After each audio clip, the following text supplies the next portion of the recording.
जबाबदारी आहे. परंतु हरकत नाही. थँक्यू. ट्रेनिंग विभागाचे सुरुवातीलाच आभार मानते मी. आणि आपण आता आजचं जे सेशन आहे, मला असं वाटतं मी पहिल्यांदाच इतक्या छोट्या बॅचला लेक्चर घेत आहे किंवा काय म्हणूयात आपण सेशन कंडक्ट करत आहे. म्हणजे 11 जणांची बॅच आहे ही. खूप मजा येते, म्हणजे मजेशीर बॅच असणार आहे तुमची. आणि मला आय एम ऑल्सो क्युरियस की आपले हे 2 तास जे आहेत ते पुढचे कसे जाणार आहेत. तर सेशनची जी सुरुवात करणार आहे ना मी, ती एका गाण्याने करणार आहे. मला बघायचंय तुम्ही ते गाणं ओळखताय का किंवा तुम्हाला आवडतंय का, जरा ऐका गाणं हा. गाणं ऐकू येतंय का, कोणीतरी सांगा मला. प्रिया पाटील गाणं ऐकू येत आहे? नाही मॅडम अजून नाही.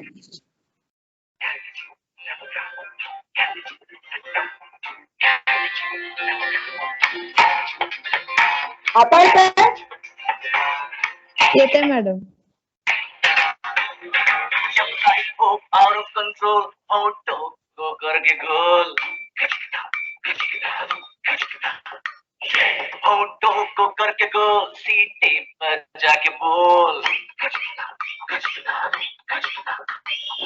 Life out of control auto को करके गोल ऑटो को करके गोल सीटे पर जाके बोल. ओके, काय आहे गाणं? सगळे एका सुरात म्हणू शकाल का? पुढचं काय आहे? जब life out all is well. All is well. Well, असं गाणं आहे, असं गाणं आहे. All is well. म्हणायचं का सगळ्यांनी माईक अनम्यूट करा हा, आणि एकत्र आपण त्याच सुरात म्हणायचा प्रयत्न करूयात. चला हा, आनंद ऑल इज वेल. हे दॅट्स इट. हा, 11 जण तरी आहेत, तरी तुमचा जोश मात्र बापरे 400 काय म्हणतात कॅडेट्स असं आहे. थँक्यू. मला सगळ्या श्वेता, प्रिया, आनंद, अमोल, मीनाक्षी, निरंजन एवढं तर दिसत आहेत मला आता स्क्रीनवर. आणखीन कोण कोण आहेत? तर I welcome on the behalf of our GST department. तुमच्या सगळ्यांचं मनपूर्वक स्वागत आमच्या विभागामध्ये. आणि नवीन लोकांना असं विभागात प्रवेश करताना, खरं जसं नव्या नवरीला ते असं धान्याचं मापटं ठेवून प्रवेश आपण करून घेतो, वाळच ऑप्शन करतो आणि ये लक्ष्मी ये तू, आणि आता पुढचं सगळं जे आहे या घराचं तुझ्याकडेच आहे, तशी काहीशी भावना आहे. तुम्ही नवीन पोरी जेव्हा येतात विभागात, इन्स्पेक्टर असो, टॅक्स असिस्टंट असो किंवा तुम्ही असिस्टंट कमिशनर आहात, तर तीच अशी एक आता भावना माझ्या मनात आहे की अरे पुढचं जे काय जीएसटीचा आता डिपार्टमेंट आहे ते तुम्हाला सांभाळायचं आहे. जो कायदा इंटरप्रिट करायचा आहे तो तुम्हाला करायचा आहे. व्यापारी तुम्हाला भेटायला येतील तर त्यांना तुम्हाला छान पॉझिटिव्हिटी पास ऑन करायची की या तुमची सिस्टीम आहे, हे आपलं भारताचं टॅक्सेशन आहे. आणि त्याच्यामुळे मला असं वाटतं की ती भावना आम्ही आधी तुम्हाला दिली पाहिजे. या तुम्ही सगळे, हा विभाग तुमचाच आहे. हा विभाग आपलं एक मोठं घर आहे. आतापर्यंत आपण एका छोट्या घरात असतो आणि जेव्हा आपण सरकारी नोकरीत येतो त्यावेळेस एक अख्खा सरकारी विभाग हे आपलं कुटुंब होऊन जातं आणि आपण ह्या कुटुंबाचेच एक भाग आहोत. आणि म्हणून जेव्हा कधीही कुठेही ट्रेनिंग असतं, बदल्या माझ्या कुठेही होऊ दे, परंतु ट्रेनिंगला मी नेहमी इच्छुक असते याच्याचसाठी की मला असं वाटतं की हे तुमचं आणि माझं एक छान कुटुंब आहे आणि याच्यात जे काही आम्ही शिकलेलो आहे ते तुम्हाला सगळं सोप्या भाषेत. आई कसं मुलांना भात आधी खाऊ घालते, मग थोडासा रस्ता, मग तोंडी लावून देते, मग पोळीचा तुकडा देते. असं करत करत करत तुम्हाही लोकांना शिकवलं गेलं पाहिजे. थोडीशी सुरुवातीला आमची गंमत सांगते. आमची बॅच जी होती ती बीएसटीत आली. त्यामुळे 2003ला 2003 ते 4 एकच वर्ष बीएसटी आम्ही लोकांनी केला आणि त्यानंतर 2005ला वॅट आला. पुन्हा वॅटचं काम केलं आम्ही आणि वॅटमध्ये कुठे आता व्यवस्थित आम्ही स्थिर होत होतो तोपर्यंत आता जीएसटी आलेला आहे. त्याच्यामुळे बीएसटी, वॅट आणि जीएसटी अशा तिन्ही म्हणजे आजी आपण काय म्हणूया 3 पिढ्या आई आणि मुलगी, जीएसटी म्हणजे आता मुलगी म्हणूयात आपण, अशा 3 पिढ्यांचे साक्षीदार आम्ही आहोत. आणि एक मात्र जाणवतं की जरी कायदा बदललेला असला, प्रोसिजर बदललेल्या असल्या, फॉर्म बदललेले असले, तरी मात्र टॅक्सेशनचं जे प्रिन्सिपल आहे ते एकच आहे. त्याच्यामुळे त्याच्यात काही विशेष बदल झालेला नाहीये. कायदा म्हटलं की जरा थोडं टेन्शन येऊ शकतं तुम्हाला सगळ्यांना. कारण आपण एमपीएससी देतो त्यावेळेस वेगवेगळ्या बॅकग्राऊंडचे असतो. कला शाखा, वाणिज्य, सायन्स, ॲग्रीकल्चरचं असू शकतं. आणि मग अचानक टॅक्सेशन आणि त्याच्यात 5+4 9 वृक्षचे, त्याच्यात सगळेजण सरकारी ह्याच्याबद्दल वेगवेगळं तुम्हाला सांगत असतात, की एकदम चेहरा चौकोनी करून राहा, थोडा रुबाब दाखव, कुणाशी हसू नको, बोलू नको. आणि त्यामुळे खरं तुम्हाला असं वाटू शकतं, की काय हा वृक्षपणा आहे का सगळा? तर असं नाहीये, बिलकुल नाहीये. खूप बदल होत आहे आता. म्हणजे 1990 नंतर भारतातच तुम्हाला माहिती आहे, की खूप बदल झालेला आहे. आणि जीएसटी ही जी सिस्टीम आहे, तुमचे इंट्रोडक्टरी लेक्चर झालेले आहेत. काही रिपीट पण होण्याची शक्यता आहे. जीएसटी हा जो कायदा आपण बेसिकली आणलेला आहे, हा प्रगत देशाचा आहे. म्हणजे हे प्रगत टॅक्सेशन आहे. तर थोडंसं मला कोणीही सांगावं, की ज्यावेळेस आपण टोळीने राहत होतो, त्यावेळेस टॅक्स होता का? टोळीने माणूस राहत होता, केव्स मध्ये राहत होता, जंगलात राहत होता, त्यावेळेस टॅक्स होता का? कोण सांगेल? येस? राजवर्धन Yes, yes, होता? होता मॅडम. yes. होता. कसा होता? कोणी सांगू शकेल? मॅडम, टोळीच्या नायकांना काही भेटवस्तू वगैरेच्या स्वरूपात द्यावा लागत होता त्यावेळेला. ओके. म्हणजे जे काय म्हणतो आपण, की ते कशासाठी टॅक्स कशासाठी दिला जात होता काय माहितीये? की ते म्हणजे काय? हा, ते त्या टोळीचं संरक्षण करत होते. त्यांना संरक्षण प्रोव्हाइड करणे हे त्यांचं लिडरशिप एक प्रकारे देऊन त्यांना जे छत्र देत होते त्यासाठी, म्हणजे संरक्षण करणे किंवा त्यातून हे करण्यासाठी. पण मग त्याला टॅक्स म्हणता येईल का त्याला त्यांचं मानधन म्हणता येईल? एका टोळी नायकाला जर ह्या बाकीच्यांनी त्या टोळीचं संरक्षण करतो म्हणून जर काही इन्युमरेशन दिलं, आपल्याला जशी सॅलरी मिळते किंवा माझ्याकडे मेड सर्वंट आहे, धुणं भांडे करते ती, आणि ती धुणं भांडे करते म्हणून मी तिला पगार देते काहीतरी, बरोबर? तर त्याच्यासाठी ती सॅलरी झाली. टॅक्स आणि सॅलरी मध्ये परत काय फरक आहे? नाही, त्याचं स्वरूप असं होतं की समजा त्या टोळीतील लोक समजा काहीतरी कंदमुळे गोळा करणे किंवा असं काही जे करत होते, तर त्याच्या प्रमाणात त्यांना आपलं एक जेवढं गोळा केलं त्याचा एक शेअर त्यांना द्यावा लागत होता.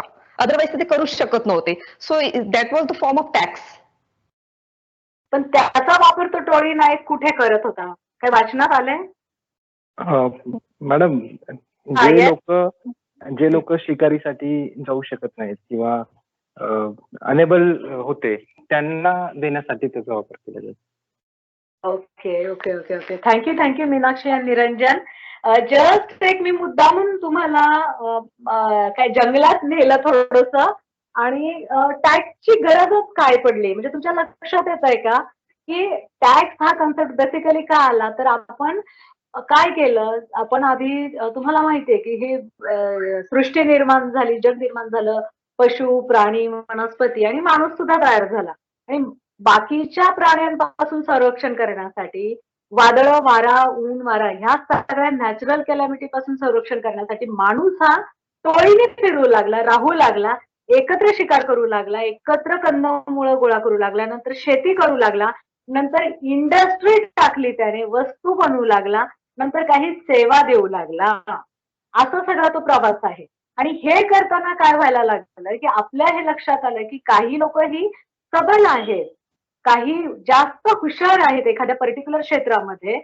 मग काय व्हायला लागले, की त्या लोकांना सुद्धा मजा यायला पाहिजे ना, ते इक्वलच आपण सगळ्यांना जर मोबदला देत गेलो तर ती लोक कामं करणार नाही. काही लोक आळशी होऊन जातील, काही दुसऱ्यांच्या जीवावर जगतील. आणि म्हणून काय झालं मग, की हे स्ट्रक्चर आपण एक डिसाईड करून टाकलं, की हे काय म्हणतात म्हणजे मानवी संस्कृतीने एक स्ट्रक्चर ठरवून टाकले, की ज्याला जे येतंय त्याने ते एक्सलंट करायचं आणि त्याला ते करावंसं वाटत राहिलं पाहिजे म्हणून दुसऱ्यांनी त्याला मोबदला द्यायचा. मग बार्टर सिस्टीम होती. बार्टर सिस्टीमचा अभ्यास केलाय का श्वेता दुबे? हो मॅम, बार्टर सिस्टीम मध्ये आपल्याकडे ज्या वस्तू आहेत त्याच्या मोबदल्यामध्ये आपल्याला ज्या वस्तू पाहिजेत त्या घ्यायच्या. Exactly, thank you Shweta. बार्टरला आपण काय करत होतो, मला समजा माळीकाम खूप छान करता येते, माझ्याकडे खूप चांगली झाडं आहेत आणि श्वेताला ती पाहिजे, आणि श्वेता काय करू शकते, सपोज श्वेताच्या शेतामध्ये भाजीपाला पिकत आहे, पालक, शेपू किंवा काहीतरी, तर मी श्वेताला म्हणेल की तू मला भाजीपाला दे, मी तुला ही झाडांची रोपटी देते. तर ही बार्टर सिस्टीम झाली. आणि पुढे पुढे तुम्हाला माहितीये की मग आपण टॅक्सेशनला आलेलो आहोत.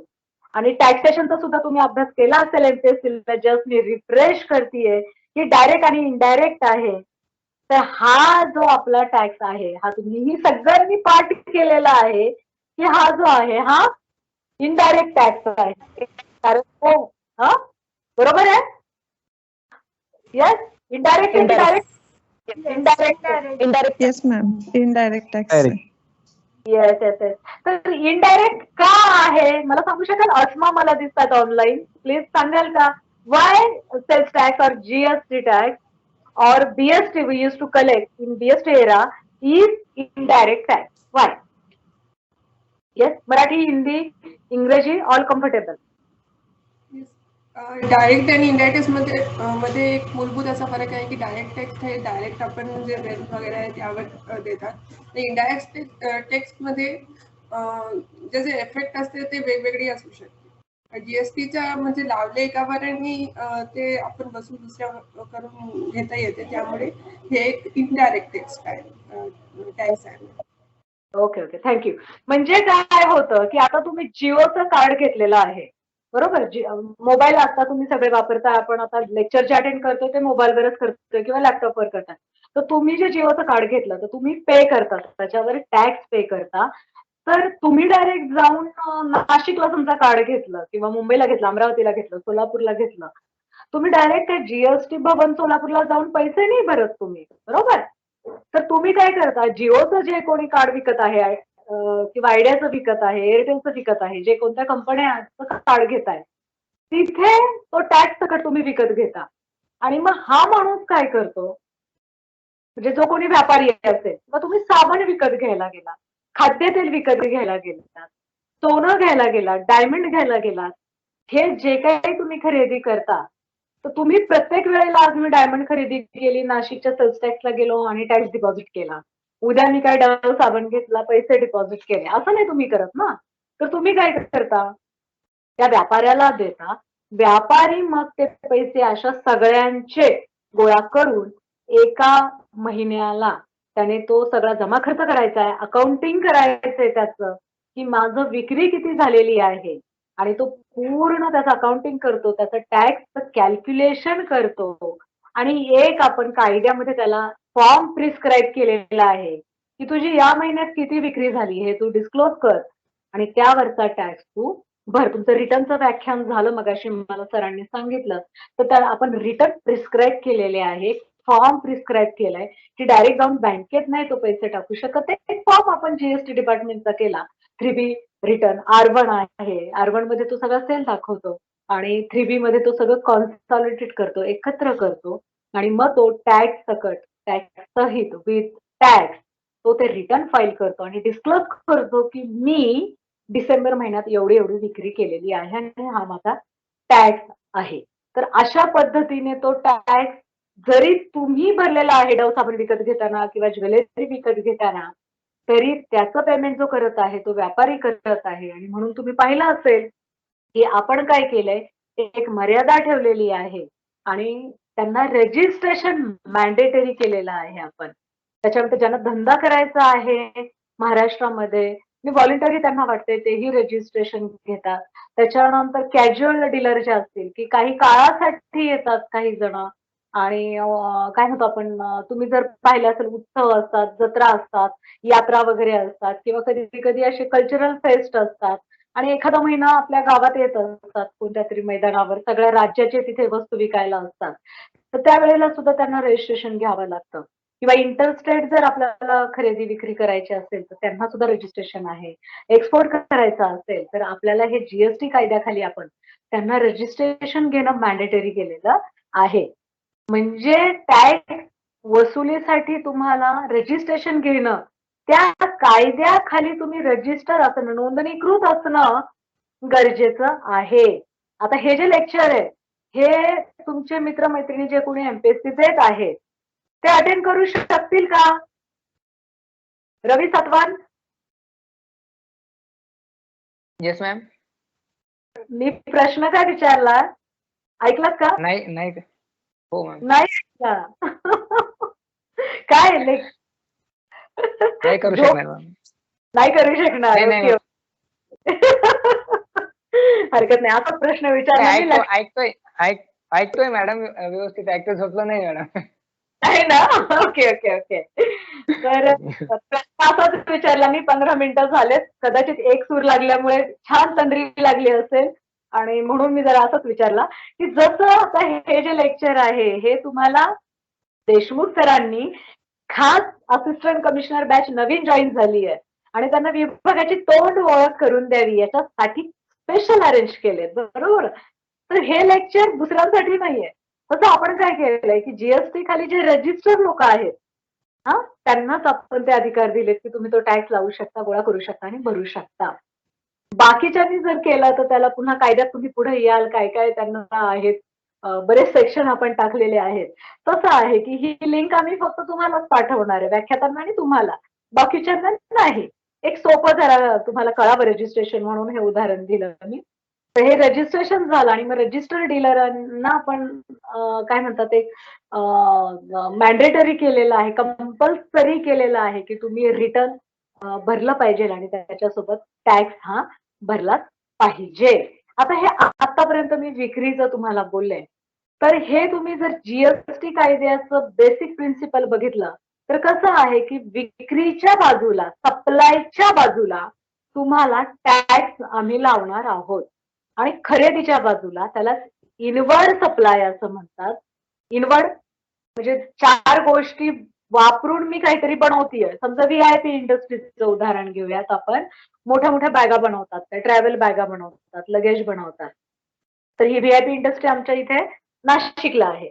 तर आता त्यांचं काय झालं, बॅगांची विक्री हा त्यांचा आउटवर्ड सप्लाय झाला आणि बॅगा बनवण्यासाठी काय काय लागत असेल त्यांना हा त्यांचा काय झाला इनवर्ड सप्लाय. म्हणजे ते प्लास्टिक ग्रॅन्युअल्स असतील, कलर्स असतील, काही व्हील्स असतील, हँडल्स असतील, चेन असतील, आत काही त्यांचं जे तुम्ही बॅग जर उघडून बघितली आत कप्पे वेगवेगळे असतात आणि त्याला एक शीट वापरलेलं असतं, ते सगळं त्यांचं काय झालं इनवर्ड सप्लाय झाला. म्हणजे ती त्यांची काय झाली माल बनवण्यासाठी कच्चा माल झाला. हा कच्चा माल वापरून, यंत्र वापरून, लेबर वापरून ते एक बॅग बनवणार आहेत आणि ती बॅग ते विकणार आहेत. मग ती नाशिकमध्ये विकतील, पूर्ण महाराष्ट्रात विकतील, परदेशात विकतील. ही झाली विक्रीचे प्रकार. पण विक्री कोणतीही असो, माल जो लागणार आहे तो त्यांना आधी घ्यावाच लागणार आहे आणि त्या मालाला प्रोसेस करून ते बॅग बनणार आहे. असं प्रत्येक वस्तूबाबत आहे. मायलान कंपनी माझ्याकडे होती. मायलान कंपनी, आता तुम्ही सगळ्यांनी नाव ऐकलं असेल कोरोनामध्ये, खूप त्यांचं चांगलं त्यांनी कॉन्ट्रीब्युशन केलं. तर ती मायलान कंपनी लकीली माझ्याकडे होती आणि ती ज्यावेळेस मी एलटीयूला होते डेप्युटी कमिशनर, तर त्यावेळेला ते व्हिजिट करण्याचा योग आला मला. त्या मायलान कंपनीने लाईफ सेव्हिंग ड्रग्स बनवतात. ते लाईफ सेव्हिंग ड्रग्स म्हणजे एड्स वगैरे जे आपण म्हणतो सगळे, आताचा हा जो कोरोना होता. आणि त्यांचे सुंदर सुंदर लॅब आहे, खूप रिसर्च R&D त्यांचं खूपच छान आहे. आणि त्यांच्या म्हणजे एक असा देश नाहीये या पृथ्वीवर की तिथे त्यांचे ड्रग्ज जात नाहीये. त्यांचा 95 ते 96% हा एक्सपोर्ट होतो. एक्सपोर्ट म्हणजे काय, भारत देशातून ड्रग्ज म्हणजे औषध, इंजेक्शन, हे सगळे त्यांची वेगवेगळ्या देशात जातात. सगळे खंड, ऑस्ट्रेलिया खंड, आफ्रिका, एशिया, अमेरिका, साऊथ, सगळीकडे. म्हणजे असं म्हणजे मी त्यांना विचारलं की असं कोणता देश राहिलाय का बाकी की जिथे तुम्ही पाठवला नाहीये माल अजून. म्हणजे तर एवढं त्यांचं सगळीकडे होतं. आणि हा एक्सपोर्ट होत असल्यामुळे व्हायचं काय, एक्सपोर्ट हा कसा आहे, एक्सपोर्ट आपण टॅक्स लावतो का माहितीये कुणाला? कोण सांगू शकेल मला? अमोल मोहिते. नाही मॅडम, जीएसटी नाही. एक्सपोर्ट वर जीएसटी नाहीये. किती जण ऍग्री आहेत याच्याशी की एक्सपोर्टवर नाहीये? नाहीये madam. Okay okay okay okay okay okay. तर जी आपण काय त्याला काय बोलतो आणि आपण झिरो रेटेड है ना. आपण काय केलं एक्सपोर्टवर नाही ठेवलेलं आहे कारण का तर आपल्याला ही इच्छा आहे की आपल्या भारत देशामध्ये जास्तीत जास्त उत्पादन व्हावं आणि एक्सपोर्ट जास्त व्हावं, आपली काहीतरी ओळख व्हावी जेणेकरून मार्केटही वाढतं, बेस वाढतो. त्याच्यामुळे आपण शक्यतो टॅक्स ठेवलेला नाहीये. सेल साईडला मायलान कंपनीचे 95 म्हणजे 95 मोर एवढा सगळा त्यांचा एक्सपोर्ट असल्यामुळे फक्त 5% टर्नओव्हरवर त्यांचा टॅक्स लागायचा. म्हणजे मी जेव्हा वर्किंग करायला घ्यायचे त्यावेळेस काय व्हायचं, परचेस साईडला त्यांना त्या ड्रग्ज बनवण्यासाठी जे काही रॉ मटेरियल होतं त्याच्यावर आम्ही टॅक्स काढायचो आणि तो झाला त्यांचा input tax credit, inward supply जीएसटीच्या भाषेमध्ये. आणि त्याच्यावर टॅक्स जो भरणार आहे तो त्यांना आपल्याला परत द्यायचा आहे. व्हॅल्यू ऍडेड टॅक्स जीएसटीचं सुद्धा जी टॅक्सची फाउंडेशन आहे ते त्याच्यावरच आहे की परचेस साईडला इनवर्ड साईडला तुम्ही जो जो टॅक्स भरणार आहे तो आम्ही तुम्हाला देऊन टाकणार आहे आणि सेल साईडला मात्र तुम्हाला आम्ही टॅक्स लावणार आहे. आणि जसं जसं म्हणजे first sale, second sale, third sale, resale end point पर्यंत आपण लावणार आहे. मग मायलांच्या केसमध्ये काय होत असेल, कोणी गेस करू शकतं का काय होत असेल मायलांची जेव्हा मी करायला घेत असेल? यश, श्वेता सांग. मॅडम त्यांचा ITC खूप शिल्लक राहत असेल. Right, very good Shweta, very good. I can't believe की तू सोमवारी जॉईन झाली आणि हे लॉजिक तुझं डेव्हलप झालंय. Thank you dear. तर काय व्हायचं, परचेस साईडला त्यांचा जो टॅक्स त्यांनी भरलेला होता तो मी कॅल्क्युलेट करायचे आणि त्यांचं जे काही जीपी वगैरे असेल तो वाढून त्यांचं सेल साईडला व्हायचा. तर सेल साईडला एक्सपोर्ट असल्यामुळे तिथे तर मला टॅक्स मिळतच नव्हता, फक्त 5% सेलवर. तोही त्यांचा इंटरेस्ट रेट खूप होता त्यामुळे सीफॉर्म वगैरे खूप असायचे म्हणजे वॅट पिरियडमध्ये. आणि त्यामुळे मला लिटरली त्यांना रिफंड दरवर्षी मी असंच करायचे तर ती रिफंडला केस यायची माझ्याकडे आणि काही करोडचा रिफंड आम्ही त्यांना वर्क केलेला आहे. त्याचं सबमिशन खूप चांगलं होतं त्यामुळे ती केस पटकन होऊन जायची. तर जस्ट मी तुम्हाला रिफंडच्या पॉईंटकडे मला आणायचं होतं म्हणून थोडी अशी जरा गोष्ट सांगितली. तर रिफंड म्हणजे काय तुम्हाला आता थोडंसं कळलं असेल. मला एक आता थोडंसं डिस्कशन घ्यायचं आहे इथे की तुम्ही सोमवारपासून जॉईन केलेलं आहे किंवा जेव्हा तुम्ही एमपीएससीची तयारी करत होता तेव्हा इंटरव्ह्यूची तयारी करत होता स्पेसिफिकली तेव्हा सुद्धा तुम्ही ऐकलं असेल की एक छान प्रश्न असतो, मला आठवतं मी तयार केला होता की असिस्टंट कमिशनर या पदाची कर्तव्य काय आहेत. तर आपण काय सांगितली होती? एक महावीर मला दिसतोय इथे, महावीर सांगाल का असिस्टंट कमिशनर या पदाची कर्तव्य काय आहेत आणि या पदाचा पसंतीक्रम आपण का दिलेला आहात? असा एक प्रश्न आपण नेहमी तयार करतो इंटरव्ह्यूला, हा प्रश्न विचारला जाईल म्हणून. तर त्याचं उत्तर काय दिलं होतं? हॅलो. हा, यस महावीर, काय नाव आहे तुमचं पूर्ण? हॅलो हॅलो, प्रश्न ऐकला का महावीर? हो हो मॅडम, ऐकला प्रश्न. थोडासा नेटवर्क इश्यू आहे त्याच्यामुळे आवाज जात नाही माझा. ओके ओके, महावीर झेंडगे ना तुमचं नाव? हा, तर काय उत्तर दिलं होतं आपण त्यावेळेस की असिस्टंट कमिशनर या पदाची कर्तव्य काय आहेत आणि आपण हा प्रेफरन्स का दिला? मॅडम त्यावेळेस असं काही जास्त आयडिया नव्हती आणि असं वेग उत्तर दिली होती त्यावेळेस. फार टॅक्स असेसमेंट असं जास्त माहित नव्हतं. तेवढंच उत्तर माहित होतं की जे टॅक्स भरतात त्यांचं असेसमेंट करणं, जे चुकीचे फाईल करतात त्यांच्याबद्दल काय फाईन वगैरे लावणं, असं फार वेग उत्तर होती. आता डिपार्टमेंट मध्ये आलो तर ते क्लॅरिफाय होतील सगळे. हा, हरकत नाही ना, हरकत नाही. थँक्यू. महावीर, आपण कुठे आहात आता आणि कुठले आहात मूळचे? मी मॅडम 4.5 वर्ष मंत्रालयात डेस्क ऑफिसर म्हणून काम केलं आहे मी. ओके. मंत्रालयामध्ये. हा, आता मग मी हे असिस्टंट कमिशनर पद जॉईन केलं आहे. मी सोलापूरचा आहे. बरं बरं बरं. मीही मंत्रालयात 3.5 वर्ष काम केले. हाऊसिंग डिपार्टमेंटला होते आणि DIT ला होते. Very good. अच्छा. जेईडी आणि ऍग्रिकल्चर डिपार्टमेंटला काम केलं मॅडम खर्चाला. Okay okay okay, thank you Mahavir. तर बरोबर सांगितलं तुम्ही की आपण काय म्हणतो की टॅक्स गोळा करणं किंवा जे कोणी गोळा करत नसतील त्यांच्यावर कार्यवाही करणं, असं तुम्हाला म्हणजे आता आत आल्यावरच जास्त कळेल. पण एक नॉर्मली आपल्याला एवढं माहिती असतं की sales tax department, GST department म्हणजे काय आहे, तर टॅक्स गोळा करणारे डिपार्टमेंट आहे. टॅक्स गोळा करणारे म्हणजे काय, तर पैशांची वसुली करायची, टॅक्सची वसुली करायची आहे, हे पक्क डोक्यात आहे आपल्या. आणि आज जो आता आपण टॉपिक शिकतोय रिफंड, त्याच्यात आपण काय म्हणतोय की आपण पैसे व्यापाऱ्यांना देणार आहोत. आपण त्यांनी जो गोळा केलेला टॅक्स किंवा भरलेला टॅक्स आहे, गोळा केलेला नाही, जो त्यांना दिलेला आहे त्यांनी, तर तो त्यांना आपण परत करायचा आहे. रिफंड द्यायचा म्हणजे काय, त्यांच्या बँक अकाउंटला काही अमाऊंट, 1 कोटीची, 1.5 कोटीची, 5 लाखाची, 70,000ची, 80,000ची अमाऊंट त्यांच्या बँकेत जमा होणार आहे. म्हणजे हे जरा पॅराडॉक्स नाही का? एकीकडे तुम्ही म्हणताय की सेल्स टॅक्स डिपार्टमेंट किंवा जीएसटी डिपार्टमेंट, मी सेल्स टॅक्स त्याच्यासाठी असं पुन्हा पुन्हा घेते ना की अजूनही काही प्रॉडक्ट वर वॅट आहे. 5 प्रॉडक्ट जे आहेत त्याच्यावर वॅट आहे. त्याच्यामुळे आजही आपण वॅट कायदाही राबवतो आणि जीएसटी सुद्धा राबवतोय आपण.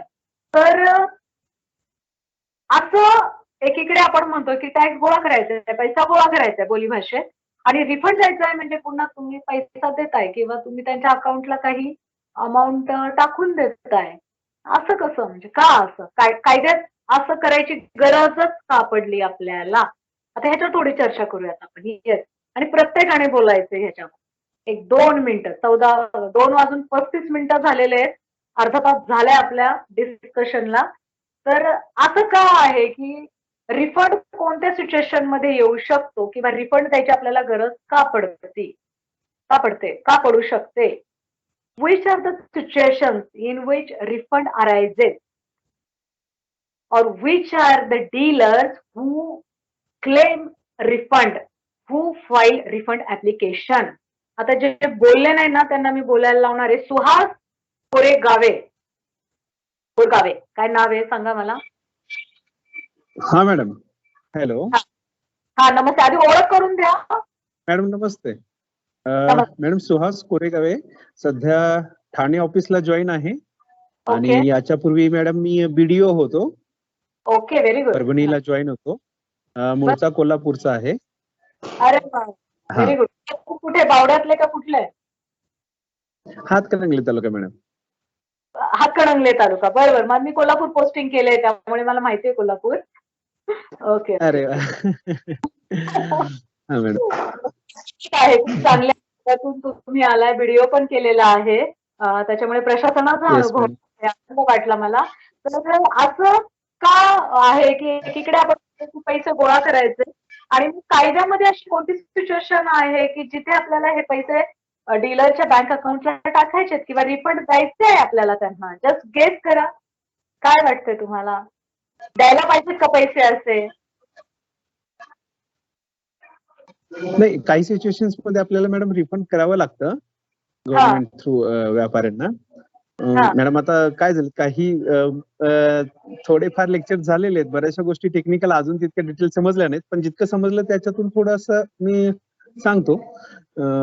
खास करून मॅम जिथे ITCचं एक लेक्चर झालं ते एक आम्हाला कळलं, इनपुट टॅक्स क्रेडिट. त्याच्यामध्ये आपण गव्हर्नमेंट काय करतं की जितकं काही व्हॅल्यू ऍडेड आहे तेवढंच तुम्ही टॅक्स भरू शकताय. तुम्ही जर काही त्याच्या व्यतिरिक्त टॅक्स भरला असेल तर तुम्हाला रिफंड होतो. आणि तशाच चेन नुसार पुढे मग जसं व्हॅल्यू ऍड होत जाईल तेवढे तुम्ही टॅक्स तेवढे कट करून घेते शासन, उरलेले तुम्हाला रिफंड करत जात. हा एक मुद्दा समजलाय.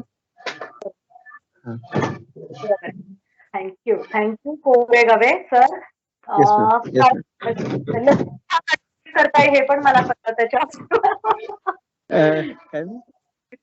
बाकीच्यांचे लेक्चर पण तुम्ही मन लावून ऐकले आहेत. तर तुमचा हा मुद्दा बरोबर आहे की जिथे इनवर्ड सप्लाय किंवा इनपुट टॅक्स क्रेडिट हे त्याचं जास्त आहे आणि ते साठलेलं आहे आणि सेल्स साईडला आपल्याला तिथे जास्त टॅक्स नाहीये, तिथे ती बेरीज म्हणजे 15 रुपये आहे त्याचं इनवर्ड साईडला, परचेस साईडला 10 रुपये टॅक्स येत आहे. तर 15 वजा 10 5 रुपये काय राहणार आहे, त्याचे एक्सेस राहणार आहे आणि म्हणून आपण काय करणार आहे, त्याला रिफंड देऊन टाकणार आहे. बरोबर?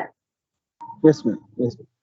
Thank you Koregave sir, thank you. Ma'am. आता असं आपण समोर असतो ना, मस्त टाळ्या वाजवल्या असत्या आम्ही तुमच्यासाठी बरं का. मस्त छान उत्तर दिलं. जीवा कोल्हापूरकर. ओके. थँक्यू. अजून आता एक सिच्युएशन कोणती असेल, मी माझ्या अर्ध्या तासाच्या व्याख्यानात त्याचा क्ल्यू दिलेला आहे तुम्हाला.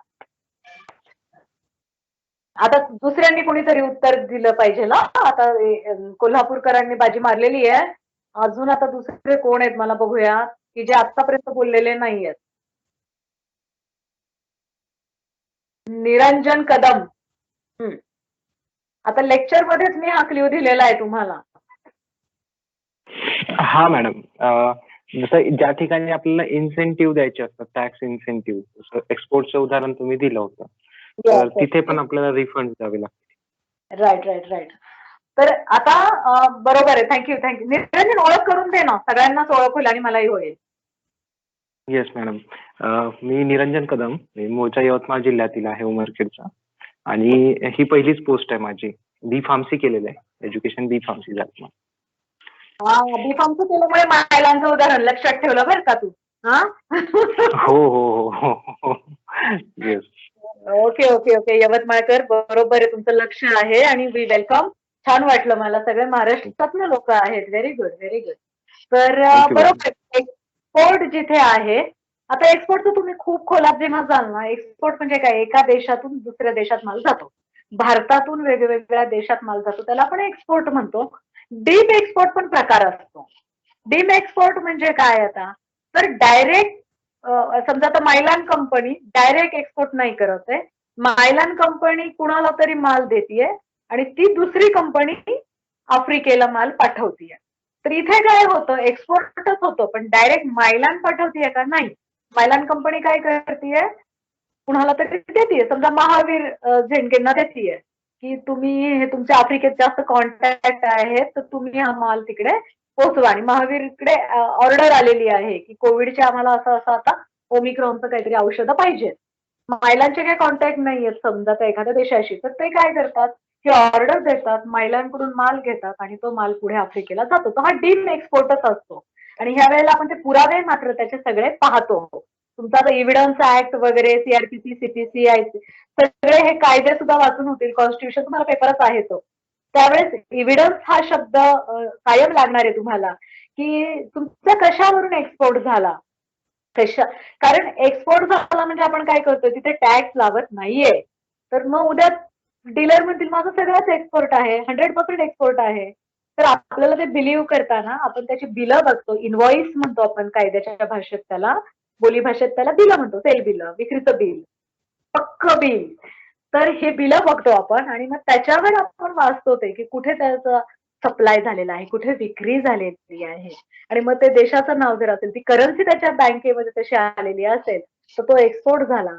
डीम एक्सपोर्ट म्हणजे तो डायरेक्ट करत नाही, तर थ्रू करतो, कुणाच्या तरी माध्यमातून करतो, व्हाया करतो तो. आणि हे असं असेल तर काय होणार आहे, ऑब्व्हियसली त्याला त्या केसमध्ये त्याला रिफंड येऊ शकतो, त्याचा एक्सपोर्ट जर जास्त असेल. शिवाय आपण जीएसटी मध्ये काय केलेलं आहे, एक्सपोर्ट वाल्यांना आपण बॉन्ड वगैरे सुद्धा लिहून घेतो. आता ते परत एक्साइज डिपार्टमेंटची ड्युटी आहे. ते खूप थोडा किचकट भाग आहे. फक्त थोडक्यात लक्षात ठेवा की तुम्ही आता STO म्हणून जेव्हा चार्ज घ्याल, तेव्हा जे रिफंडचे ऍप्लिकेशन याल त्यावेळेस एक्सपोर्ट म्हणून जर आलेले असेल, तर त्याच्यामध्ये त्यांच्याकडून काही आपण डिक्लेरेशन लिहून घेतो की हे त्यांनी विथ टॅक्स क्लेम करतायत का विदाउट टॅक्स त्यांनी तो सप्लाय केलेला आहे. इतकं थोडंसं आता लक्षात ठेवा. कारण मेजर जे आता जीएसटी रिफंड येत आहेत ते एक्सपोर्टमुळे खूप आलेले आहेत. आणि मुंबईत वगैरे, ठाण्यात जर कोणाचं पोस्टिंग असेल, मोठे युनिट आहेत, तर तिथे नक्कीच असे तुम्हाला येतील. तर त्यावेळेला आपण प्रिस्क्राईब केलेले आहेत फॉर्म काही, आणि त्यांचे डिक्लेरेशन आपण LA2 बॉन्ड वगैरे असं तुम्हाला ते शब्द येतील ते.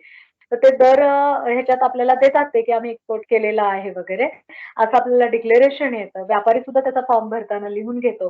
त्याची बिलं आपण चेक करायची, बघायचं त्याचा झालेला आहे का, किती केलेला आहे त्याने, आणि ह्याला रिफंड काय येतो हे जर विचारायची सवय तुम्ही केली तर तुमच्या लक्षात येऊन जाईल की एक्सपोर्टमुळे कसा रिफंड येतोय. आता त्याचे फॉर्म्युला वगैरे आपण आता खूप किचकट भागात आता जात नाही. हे अगदी इंट्रोडक्टरी लेक्चर आहे. परंतु तुम्हाला मटेरियल सगळं मिळेल. सांगणारे लोक सुद्धा मिळतील. शिकवणारे पुन्हा प्रॅक्टिकल वर्क जे आहे ते मिळेल तुम्हाला. तर त्यावेळी एकच लक्षात ठेवा की जिथे एक्सपोर्ट आहे तिथं आपल्याला त्याचं वर्किंग करताना व्यवस्थित बघायचे व्यापाऱ्याने बिलं कोणती दिलेले, डिक्लेरेशन कोणते दिलेले आहेत. हा एक भाग झाला. अजून एक सिच्युएशन असते की जिथे रिफंड येतो. त्याला इन्व्हर्टेड टॅक्स ड्युटी स्ट्रक्चर असं म्हटलंय. म्हणजे खरेदी माझी खरेदीला जो माझा माल लागतो तो जास्त टॅक्स भरून मी खरेदी करत आहे आणि विक्री करताना मात्र कमी रेटच्या टॅक्सने मी करत आहे. म्हणजे 18% मी खरेदीचा माल घेत आहे आणि विकताना 12% वगैरे काहीतरी किंवा त्याच्याही पेक्षा खाली आणखी विकत आहे. तर काय होणार आहे? ऑब्व्हियसली परचेस साईडला मला जास्त मी पे केलेले आहे टॅक्स आणि विक्रीला मला कमी भरावा लागतात आणि या डिफरन्समुळे सुद्धा बऱ्याचदा ITC त्याचा शिल्लक राहतो आणि मग व्यापारी तो रिफंड RFD-1 हा फॉर्म आहे त्याच्यामध्ये आपल्याला टाकतो की निंबाळकर मॅडम मला आता माझा रिफंड द्या. या व्यतिरिक्त कधी रिफंड येऊ शकतो? हे खूप कॉमन सेन्सचा प्रश्न आहे. कॉमन सेन्सचा प्रश्न आहे. थोडा पॉज घेते मी. When some dealer pays tax in advance, समजा थ्रूआउट इयरचा ऍडव्हान्स आणि टॅक्स पे केला असेल ऑन ऍव्हरेज एक कन्सिडर करून जो त्याचा प्रिव्हियस इयर मध्ये सेल होता, परंतु ड्यू टू सम सिच्युएशन त्याचा यावर्षी सेल कमी झाला असेल, समजा पॅन्डेमिक ऑर अदर्स, अशा वेळेला त्याने जो ऍडव्हान्स टॅक्स भरला तो जास्त होता जो त्याला ड्यू आहे, त्या केसमध्ये आपल्याला त्याला रिफंड द्यावं लागेल when he claims. Yes yes yes yes. ही ना खरं खूप अशी एकदम आयडियल सिच्युएशन आहे बरं का की निंबाळकर मॅडमने एक दुकान टाकलेलं आहे कॉस्मेटिक आणि ज्वेलरीचं. कंटाळल्या त्या जॉब करून आणि त्यांना असं वाटतं की चला माझी अशी विक्री होईल आणि म्हणून मी ऍडव्हान्स मध्ये 1 कोटी भरले. मला तरी अजून असं डीलर आढळलाच नाहीये की जो कोणी ऍडव्हान्स मध्ये भरेल पैसे. ऍडव्हान्स मध्ये टॅक्स फक्त कायद्यामध्ये प्रोव्हिजन आहे की जे कॅज्युअल डीलर आहेत, मगाशी मी जे म्हणलं तुम्ही की एक्झिबिशन लावतात, एका महिन्यासाठी वगैरे येतात बघा, कलकत्त्याच्या साड्या विकायला येतात, बिहारचं काहीतरी विकायला येतं, केरळचं विकायला येतं आणि अशा सगळ्या बँगल्स वगैरे त्या कुठल्या कुठल्या राजस्थानच्या विकायला येतात. खाद्यपदार्थांचा मेला असतो आणि त्यावेळेला आपण काय म्हणतो की हा व्यापारी इथे 1-1.5 महिना किंवा 2 महिने फार फार तर व्यापार करणार आहे. इथे एक्झिबिशन लागलेले असतात. त्यावेळेला तिथे आपण त्याला सांगतो की चला टेंटेटिव्हली निंबाळकर मॅडम तुमचा हे 1-1.5 महिन्यात किती बिझनेस होईल आणि त्याच्या प्रमाणात मॅडम टॅक्स कॅल्क्युलेट करून रजिस्ट्रेशन घेऊन तो टॅक्स भरून टाकतात. ओके. मीनाक्षी कळतंय? मीनाक्षी यादव याच कळतंय ना? पण नॉर्मली आता जो असा गुड्स काहीतरी समजा बॉटल बनवतीये मी किंवा बकेट बनवतीये किंवा माझा फर्निचरचा व्यवसाय आहे किंवा किराणा माल आहे, दारूचं दुकान आहे, कोणतं पण घे, म्हणजे कम्प्युटरचं आहे, मोबाईलचं आहे, एनी किंवा आताच्या ह्याच्यात माझी सर्व्हिस आहे, ब्युटी पार्लर आहे, कोणती पण सर्व्हिस घे. तर नॉर्मली मी असं पूर्ण वर्षाचं कधीच भरत नाही. पण ऍडव्हान्स टॅक्सची आपण जी कन्सेप्ट आणली ती कोणत्या याच्यासाठी आणली, मी जसं उदाहरण दिलं तुम्हाला तेवढं लक्षात ठेवा. आणि मग तो काय करतोय, मी फार ऑप्टिमिस्टिक आहे म्हणून मी विचार करते की माझं प्रॉडक्ट खूप भारी आहे, इतके छान पेंटिंग्स आहेत, कुणीच असं ट्राय केलेलं नाही आता कदाचित, आणि मी भरून टाकते 10 लाख रुपये वगैरे. परंतु लॉकडाऊनमुळे किंवा काय कोणत्या गोष्टीमुळे किंवा मला मार्केटिंग नीट जमलं नाही म्हणून माझं तेवढं होत नाही आणि 5 लाखाची माझी टॅक्स लायबिलिटी आहे. तिथं काय होईल त्या केसमध्ये 5 लाख हा मला रिफंड होईल आणि मग मी काय करते, डिपार्टमेंटकडे नाशिकच्या अर्ज करून टाकते की मला हे माझं ऍडव्हान्स मी पे केलं होतं ते मिळून जावं. अजून कोणती सिच्युएशन असेल? To err is human. चुका करणं हा माणसाचा मूलभूत हक्क आहे, अधिकार आहे. काय होऊ शकतं? ना टॅक्स ऑफिसर जास्त टॅक्स घेऊन गेल चुकीने बाय हिज मिस्टेक, कॅल्क्युलेशन मध्ये काही मिस्टेक झाले असेल फॉर्म्युल्यामध्ये, अशा कंडिशन मध्ये वेन वी टेक. येस. काय होतं बऱ्याचदा काय होतं, आता आम्ही तर पाहिलं 17ला GST आला आणि इतकी नवीन सिस्टीम होती, म्हणजे आपल्याला जितकी नवीन होती तितकी व्यापाऱ्यांना पण होती, CN पण होती आणि STP ला सुद्धा होती. तर त्यावेळेला खूप धम्माल झालेली आहे, खूप मजा झालेली आहे.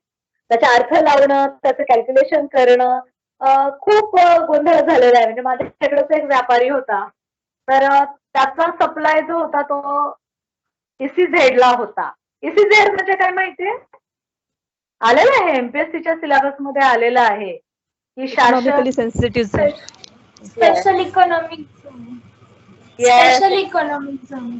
Special economic zone. MPSCची तयारी करताय वाटतं तुम्ही लोक बरं का, सगळे फटाफटा उत्तर देताय मला. हा, very good very good. Special economic zone आपण काय केलेलं आहे, हे का तयार केले माहितीये का? तर काय व्हायला लागलं जेव्हा महाराष्ट्र म्हणजे पूर्ण बघा आता ब्रिटिश गेले सोडून भारतात वेगवेगळी राज्य स्थापन झाली आणि महाराष्ट्र राज्याची स्थापना झाली. तर त्यावेळेला काय व्हायला लागलं, फक्त पुणे, मुंबई, नागपूर असे ठराविक शहरच विकसित व्हायला लागले. तिथेच इंडस्ट्री वगैरे यायला लागल्या. म्हणून आपण काय केलं की ग्रामीण भागात पण इंडस्ट्री जायला पाहिजे, तिथे रोजगार निर्माण व्हायला पाहिजे. एक कंपनी जर ग्रामीण भागात गेली तर काय होतं, तिथे 300 वर्कर्स जातात, रस्ते होतात, लाईट येते, पाणी येतं. म्हणून आपण काय केलं की तिकडे असे इन्सेंटिव्ह द्यायला सुरुवात केली, वेगवेगळ्या योजना केल्या, वेगवेगळे असे त्याला काय क्षेत्र केले, झोन केले आपण. तसं स्पेशल इकॉनॉमिक झोन आपण केलेला आहे आणि यांना जर विक्री झाली तर तो आपण नील रेड किंवा तिथे टॅक्स आपण म्हणजे एक्सपोर्ट सारखा दर्जा दिलेला आहे त्याला, तिथे आपण टॅक्स लावत नाही. तर माझ्याकडे एक व्यापारी होता 2017-18 ला काय झालं, त्याचा सप्लाय झाला होता ECZ. तुमच्या मुंबईत पण आहे ECZ.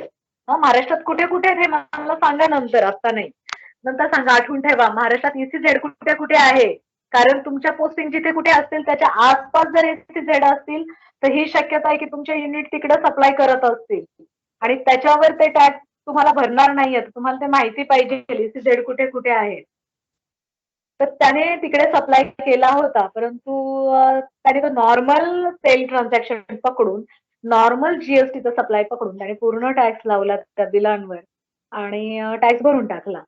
नेमकं नंतर ते लॉकडाऊन वगैरे सगळं लागलं तर त्याचा एकदा मला असंच लॉकडाऊन मध्ये फोन आला होता की मॅडम आमची अशी अशी चूक झाली आहे, अॅन्युअल रिटर्नची आता मुदत उलटून गेली आहे आणि खरं आम्हाला तो टॅक्स लागायला नको आणि तो रिफंड मिळायला पाहिजे आणि मग आता काय करता येईल वगैरे ह्या सॉर्ट ऑफ त्याची होती. तर कधी कधी असं होऊ शकतं, म्हणजे मुद्दामून असं नाही, परंतु कधी कधी आयडेंटिफाय होत नाही, कामाच्या व्यापामध्ये चूक होऊ शकते आणि बाय मिस्टेक जर असं काय पेमेंट झालं असेल तर आपण कायद्यामध्ये काय सांगितलंय की रिटर्नला तू पुढच्या रिटर्नला दाखव, अॅन्युअल रिटर्नला सुद्धा तू ते दाखवू शकतो आणि तिथे अॅन्युअल रिटर्नला जे काय तुझ्या चुका झाल्यात त्या तू दाखवून नंतर तो रिफंड किंवा एक्सेस जर त्याचं काय चुकून पेमेंट झालं असेल तर तू ते घेऊ शकतो. म्हणजे आता आपण काय पाहिलं, एक्सपोर्टची कॅटेगरी पाहिली, त्याच्यानंतर इन्व्हर्टेड ड्युटी स्ट्रक्चर एक पाहिलं की परचेस साईडला जास्त टॅक्स असेल, साईडला कमी आहे. त्याच्यानंतर अजून एक पाहिलं आपण की चुकून पेमेंट झालेला आहे, ECZ ला सप्लाय झालेला आहे. तसंच काही काही फॉरेन एम्बसी वगैरे ज्या असतात, युनायटेड नेशन ऑर्गनायझेशन, तर ह्या लोकांना सुद्धा काही त्यांनी खरेदी केली असेल तर खरेदी करताना त्यांना टॅक्स भरावा लागतो, GST भरावा लागतो. तर त्याचं सुद्धा आपण रिफंड त्यांना पटकन देऊन टाकतो. तर हा जो सेक्शन आहे रिफंडचा, तुम्ही तुमचा मोबाईल वापरू शकता, पुस्तक असेल तर पुस्तकही वापरू शकता. मला फक्त सांगायचं की GST रिफंडचं सेक्शन कोणतं आहे. थोडा पॉज घेतोय आपण, थोडा पॉज घेतोय. तुमचा मोबाईल वापरायचा आहे, पुस्तक वापरायचंय, चॅट बॉक्स वापरायचा आहे, काय वापरायचं वापरा. मला फक्त सांगा की GST कायद्यामध्ये व्यापाऱ्यांच्या बँक अकाउंटला रिफंड जमा करा किंवा द्या असं सेक्शन कोणतं आहे? Section 54. Yes, very good. Section 54. आता सगळं तुम्हाला लिगल लँग्वेज मध्ये वाचलं तर खरं खूप अवघड जाईल, पण 54 तुम्ही जर पाहिलं तर रिफंड ऑफ टॅक्स असाच त्याचं टायटल आहे आणि त्याच्यात त्यांनी म्हटलेलं आहे की any person claiming refund of any tax interest if any paid on such tax or any amount paid by him may make an application. तर त्याला रिफंड आता द्यायचा कसा, केव्हा, याची सगळी चर्चा ही सेक्शन मध्ये असतं. कायद्यामध्ये सेक्शन का केलेलं असतं? आता आपण सिच्युएशन पाहिलंय की त्याला रिफंड कधी येणार आहे, बरोबर. आणि मग ही लोक आले तुमच्याकडे, तुम्ही आता STOचा चार्ज घ्याल ट्रेनिंग पिरियड मध्ये आणि नंतर पूर्ण असिस्टंट कमिशनर म्हणून चार्ज घ्याल. तर तुमच्याकडे ते मागायला लागले तर तुम्ही म्हणाल बाबा तू बोली भाषेत सांगतोय, मराठी भाषेत सांगतोय किंवा काय इंग्रजी भाषेत बोलतोय, मला रिफंड द्या, पण असं नाही मी देणार. द्याल का तुम्ही? तो नुसता तोंडी सांगत आला मला नाही देणार तुम्ही. मग काहीतरी त्याला प्रोसिजर पाहिजे, काहीतरी त्याला एक सारखी पद्धती पाहिजे. म्हणून आपण काय केलेलं आहे, काही फॉर्म्स आपण प्रिस्क्राईब केलेले आहेत की व्यापाऱ्यांनी ऍप्लिकेशन RFD1 मध्ये करायचं. मग ते आपल्या बीओ सिस्टीमला येतं. बीओ सिस्टीम म्हणजे आपल्या विभागाची जीएसटीचं ज्याच्यावर काम करतो आपण, सगळी ऑनलाईन सिस्टीम आहे, आपण ऑनलाईन कामं खूप करतो, त्याच्यावर येतं. मग ते तुम्ही ओपन करणार आहे, त्याला पुरावे त्याने लावलेले असतात, त्याचं ऍप्लिकेशन असतं, त्याची बिलं असतात, ते जे डिक्लेरेशन मगाशी मी सांगितलं ते असतं, ते सगळं तुम्ही वाचून घेता. ते वाचून घेतल्यानंतर तुम्हाला असं वाटलं की हे करेक्ट आहे, हे तू बोलतोय ते बरोबर आहे, हे मिस्टेकली झालंय, त्याचा एक्सपोर्ट आहे आणि करेक्ट आहे, तर तुम्ही त्याला एक्नॉलेजमेंट देता. हो रे बाबा, तुझं ऍप्लिकेशन मिळालं. RFD2 मध्ये आपण एक्नॉलेज करतो. पण तुम्हाला असं लक्षात आलं की ह्याच्यात काहीतरी चुका आहेत, तर काय करत असाल तुम्ही? चुका आहे असं आढळल्यावर काय केलं पाहिजे, कोण सांगेल? त्याच्या ऍप्लिकेशन मध्ये चुका आहेत असं आढळल्यावर काय करायचं? कायदा काय म्हणत असेल किंवा आपली प्रोसिजर काय सांगत असेल? हा, yes. We should give notice to him to correct that mistakes. Right. अजून टू करेक्ट दॅट मिस्टेक अजून काय मार्ग आहे? तुम्हाला असं आढळलं की त्याचं ऍप्लिकेशन चुकलंय, चुकीचं आहे, 14 चुका आहेत, 3 चुका आहेत, याचा एक्सपोर्ट पण नाहीये किंवा ह्याने चुकीचं पेमेंट पण केलेलं नाहीये, असं आढळलं तर काय काय करणार आहात? त्यावरती काहीतरी ऍक्शन घेण्याची प्रोव्हिजन असेल कायद्यामध्ये. एक डेफिशियन्सी मेमो नावाचं पण आपल्याला फॉर्म आहे. आता फॉर्म सगळे तुम्हाला पाठ होणार नाहीये, आम्हालाच ते पाठ करायला खूप वेळ लागला जीएसटी आल्यापासून, तर त्याचं लगेच बर्डन पण घेऊ नका तुम्ही. गो स्लो, फक्त समजून घ्या कन्सेप्ट. आजच्या लेक्चरमध्ये तेवढं समजून घेऊ आपण. मग काय करायचं की तुमच्या लक्षात आलं की ह्याच्यामध्ये डेफिशियन्सी आहे, जसं आपण घरी सांगतो ना मीठ कमी आहे किंवा वरून कोथिंबीर टाकली तर चांगलं दिसेल, बरोबर? असं आपण एक जे कमी आहे ते कळवतो आपण त्याला ना, की हे टाक जरा डेफिशियन्सी मेमो, त्याला कम्युनिकेट करा तुम्ही की हे डॉक्युमेंट जरा लावा तुम्ही, मग तुमचा अर्ज आम्ही प्रोसेस करू शकतो. किंवा जिथे तुम्ही एकदम पहिल्याच ह्याला कन्क्लुजनला येतं की हा रिफंड याला देणंच नाहीये, हा चुकीचा रिफंड क्लेम करतो, तिथे तुम्ही रिजेक्टही करू शकता. पुढचे स्टेज काय आहे, मग त्याला आपण काही पार्शल रिफंड सुद्धा देतो आणि उरलेला 10% नंतर देतो. तर त्याच्यासाठी वेगवेगळे फॉर्म आहेत आणि ही प्रोसिजर म्हणतो आपण त्याला, की असं आला एखादा माणूस आणि तोंडी म्हटला मला रिफंड द्या, तर आपण देत नाही, तर त्याला आधी अर्ज करावा लागतो. हे सरकार आहे, हा जनतेचा टॅक्स आहे, हा तुम्ही आम्ही व्हेरीफाय करतोय आणि तो काय करतोय, गोळा करतोय. ह्याचा मालक जी आहे ती कोण आहे, ती जनता आहे. आणि त्याच्यामुळे काय आहे की याला सगळ्याला कायदेशीर आधार दिलेला आहे आपण, आणि ह्या सगळ्याचे फॉर्म प्रिस्क्राईब केलेले. सेक्शन बरोबर सांगितला 54, आणि तुम्ही पुढचा पण जर पाहिला सेक्शन तुम्ही तर 55 पण आहे. उशिरा रिफंड गेला तर 56 मध्ये आपण इंटरेस्ट देतो आणि एक 57 पण आहे. तुम्हाला जेव्हा कधी वेळ मिळेल तर हे चारही सेक्शन तुम्ही बघून घ्या आणि रूल्स जिथे असतात रूल्स मध्ये नंतर आपण फॉर्म प्रिस्क्राईब केलेले असतात. तर थोडक्यात रिफंड कसा येतो, तो आपल्याला प्रोसेस कसा करायचा आहे, तर बीओ सिस्टीमला त्याचा अर्ज येतो, आपण व्हेरीफाय करणार आहोत आणि मग त्याला टप्प्याटप्प्याने रिफंड देणार आहे. आतापर्यंत आपण एवढं बघितलं. आता ना कम्प्लीट 1 तास झालाय आपलं सेशन सुरू होऊन. एक 5 मिनिटं वॉटर ब्रेक आणि वॉशरूम काय जायचंय कुणाला जाऊन या, ब्रेक घेऊयात आपण. 5 मिनिटांनी आपण काय शिकलो ना हे मी तुम्हाला विचारणार आहे, त्याच्यामुळे मनातल्या मनात थोडीशी रिव्हिजन करा. 5 मिनिटात भेटूयात.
लिंबू आणलाय का? तेच की लिंबू पाहिजे.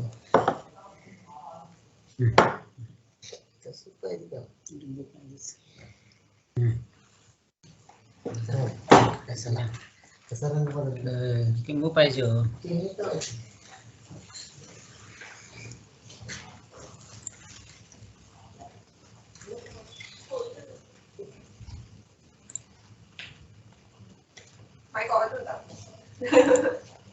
अभी अरे यार sorry.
out of control, auto को करके गोल, auto को करके गोल, सीटे पर जाके बोल, life out of control, auto को करके गोल, auto को करके गोल, सीटे पर जाके बोल, all is well.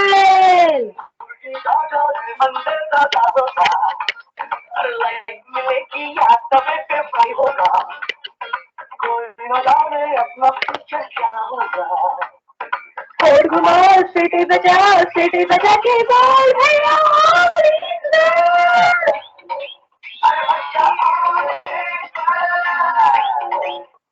Okay, all is well. Yes, Ravi, Suhas, Niranjan, Shweta, come back. Yes, ma'am. Yes, ma'am. Yes, ma'am. Yes, ma'am. Yes. Yes. All is well? Yes, ma'am. Yes, ma'am. Yes. Very good. Very well. Okay, good. बरं, आता तुझे session झालं आपलं 1 तास झालं, आपण बघितलं अगदी सोप्या भाषेतच मी प्रयत्न करतेय. परंतु आता मला हे जाणून घ्यायचंय, कोणीही एकाने सांगितलं तरी चालेल की आतापर्यंतच्या सेशन मध्ये काय कळलं आणि जे नाही कळलं असेल तेही आपण आताच बोलू, कारण एक थोडासा अर्धा तासाचा जो सेशनचा पार्ट आहे तो आपण एक वेगळ्या विषयावर बोलणार आहे. त्याच्यामुळे आता आपल्याला जीएसटी रिफंड बद्दल तुम्हाला काय समजले हे मला कळून घेऊयात. तो कोण सांगेल? जसं येईल तसं, घाबरू नका, आपण 11-12 जणच आहोत, काही घाबरू नका.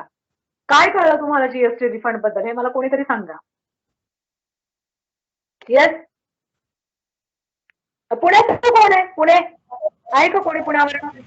हो मॅम, मी आहे श्वेता दुबे. Yes, ma'am. मी आहे मॅडम. अमोल मोहिते.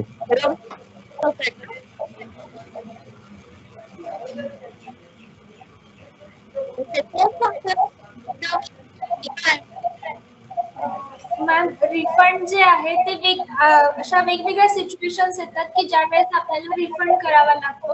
त्यातली एक सिच्युएशन अशी की जर का त्यांनी जास्त टॅक्स देऊन खरेदी केलं असेल आणि कमी टॅक्स कलेक्ट केला असेल तर तेव्हा आपल्याला रिफंड करावा लागतो. जिथे एक्सपोर्ट जास्त असेल किंवा SEZ ला माल एक्सपोर्ट केला असेल तर त्या ठिकाणी आपल्याला रिफंड करावा लागतो. आणि अजून जर का एक्स्ट्रा चार्ज केला गेला असेल किंवा अजून काही वेगळे असतील तर त्या ठिकाणी आपल्याला रिफंड करावा लागतो. ओके, अजून कोण आहे पुण्यावरनं? कोण आहे? येस मॅम, मी आहे रवी सतवन. ओके, अजून आता श्वेताने काहीतरी सांगायचं राहिले. श्वेताने बरोबर सांगितलं, एक्सपोर्टची कॅटेगरी पाहिली, इन्व्हर्टर ड्युटी स्ट्रक्चर पाहिलं, म्हणजे काय तर परचेस साईडला जास्त टॅक्स असेल, साईडला कमी आहे. अजून तिने सांगितलं की चुकून टॅक्स भरला गेला, ते सांगितलं. अजून काहीतरी राहिलं ना त्याचं की कुठे आपल्याला रिफंड येऊ कुठे राहिला? अजून रिफंड अजून एक युनायटेड नेशन्स ऑर्गनायझेशन जे आहेत त्यांनी इनवर्ड सप्लायवर गेलेला टॅक्स तर त्यांना रिफंड द्यायचा असतो, तो एक आहे.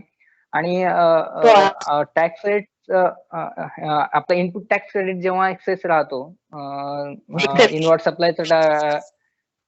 सप्लायवरचं टॅक्स जीएसटी जास्त असेल आणि आउटवर्ड सप्लायचं जेव्हा कमी असेल तेव्हा ते ITC आपला शिल्लक राहतो, तो आपल्याला रिफंड स्वरूपात द्यावा लागतो. राईट. आणि अजून एक मुद्दा झाला होता की तुम्हाला आठवत आहे का, एक्झिबिशन भरतात त्यावेळेस एक शब्द आपण वापरला, ऍडव्हान्स टॅक्स. आपण special advance tax in rare cases ma'am, casual dealer म्हणतो. हा, बरोबर.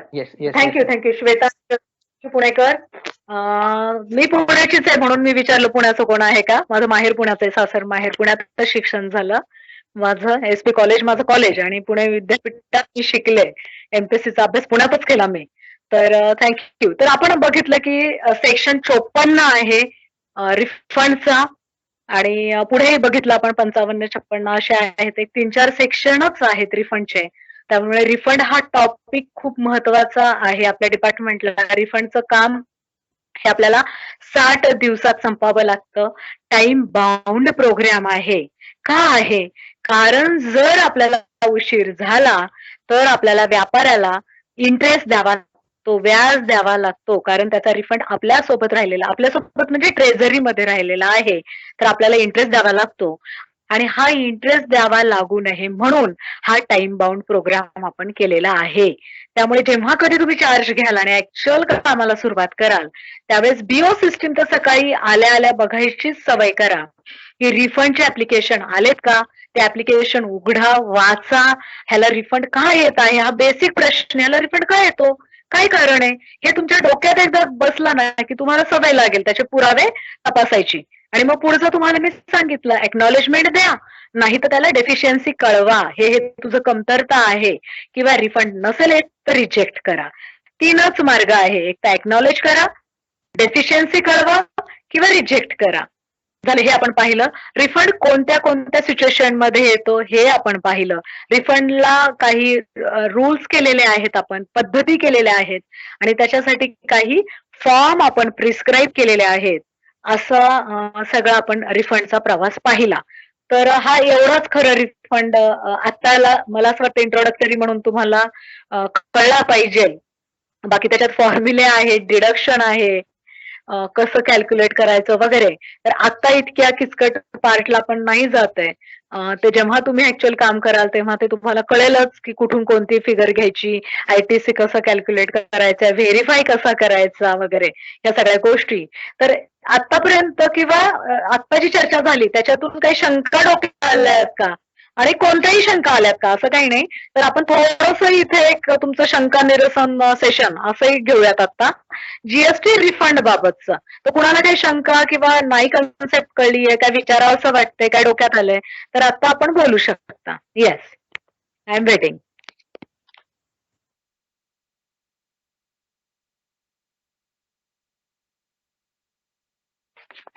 शंका नाही आली तर 2 गोष्टी होतात.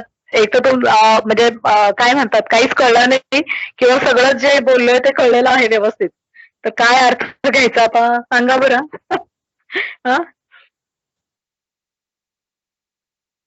कशाला द्यायचं रिफंड असं नाही कुणाला वाटत का?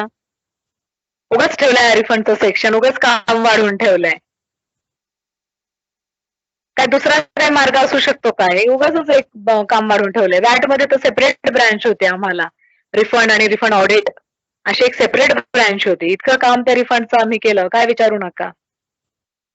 बट बघा, कायदा जेव्हा लिहिला जातो किंवा कायदा बनतो तेव्हा नुसतं tax collection tax collection tax collection, फक्त पैसाच गोळा करायचा आहे असं विचार नाही करता येत आपल्याला.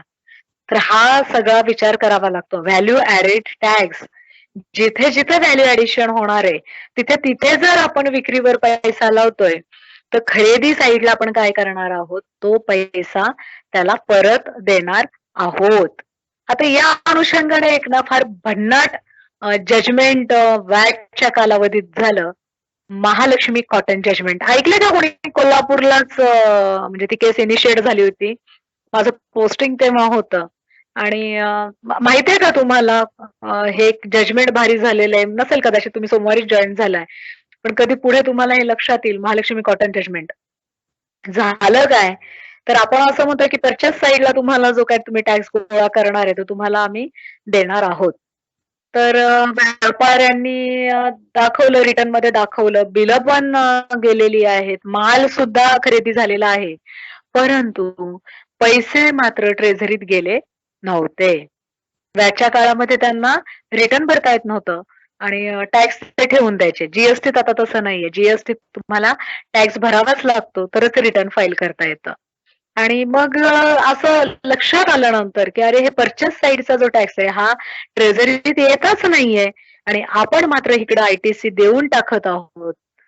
मग तिथून पुढे तो J1 J2 मिसमॅच हा एक कन्सेप्ट आला वॅट मध्ये की हा जो आयटीसी आहे हा चेक करायचा की श्वेताकडून मी माल खरेदी केलेला आहे, श्वेताने मला विक्री दाखवलेली आहे, तर श्वेताने पण रिटर्न भरणं आणि टॅक्स भरणं गरजेचं आहे आणि मी सुद्धा. आणि हे जेव्हा क्रॉस मॅचिंग होईल, व्हेरीफाय होईल, तेव्हाच तो आपण आयटीसी द्यायला सुरुवात केली. तर हे सगळं Mahalakshmi cotton judgment Mahalakshmi cotton judgment मध्ये ही सगळी चर्चा झाली होती. आणि आता तुम्ही जेव्हा कुणाकडे तुमची अटॅचमेंट वगैरे होईल त्यावेळेस कदाचित ते लोक रिटर्न स्क्रुटिनी, म्हणजे आता आम्ही सगळे रिटर्न स्क्रुटिनीच्या केसेस मध्ये बिझी आहोत.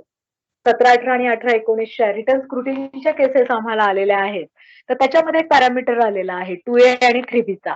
2A म्हणजे परचेस साईडचा त्याचा जो काय त्याने ज्याच्याकडून परचेस केलेला आहे तो माणूस सुद्धा रिटर्न भरणार आहे आणि त्या फिगर ऑटो पॉप्युलेटेड होणार आहे. म्हणजे त्या दिसणार आहेत की निंबाळकर मॅडमला किती झाले, किती विक्री केलेली आहे. आणि मी जेव्हा रिटर्न भरणार आहे त्यावेळेस मी ते सगळं दाखवणार आहे की मी ती खरेदी कुणाकडून केलेली आहे. आणि मग ते मॅचिंग व्हायला पाहिजे की निरंजन कदम यांच्याकडून 50 रुपयांची माझी खरेदी आहे, तर निरंजन कदम यांनी सुद्धा दाखवलं पाहिजे की 50 रुपये मी निंबाळकर मॅडमला विकलेले आहे. श्वेता दुबेंकडून 100ची आहे तर त्यांनी दाखवलं पाहिजे. सुहासकडून 200ची आहे ते दाखवलं पाहिजे. याला मॅचिंग करणं म्हणतात, याला व्हेरीफाय करणं म्हणतात. आणि हे जेव्हा ट्रेझरीत पैसे येतील तेव्हाच तो ITC तुम्हाला मिळणार आहे. हे असं ऑलरेडी एक जजमेंट झालंय. आणि आता जीएसटीत पण आपण तीच भूमिका घेतलेली आहे आणि ही खूप महाराष्ट्राची आपली चांगली देणगी आहे टॅक्सेशनच्या इतिहासामध्ये की हे आपण व्हेरीफाय करू शकलो आणि ते आपण सिस्टीम मांडू शकलो. ते अनुषंगाने ही पण मला एक तुम्हाला केस लॉ सांगावासा वाटला. तर टॅक्सेशन म्हणजे खरं ना एक गोष्टीच वाटतात मला.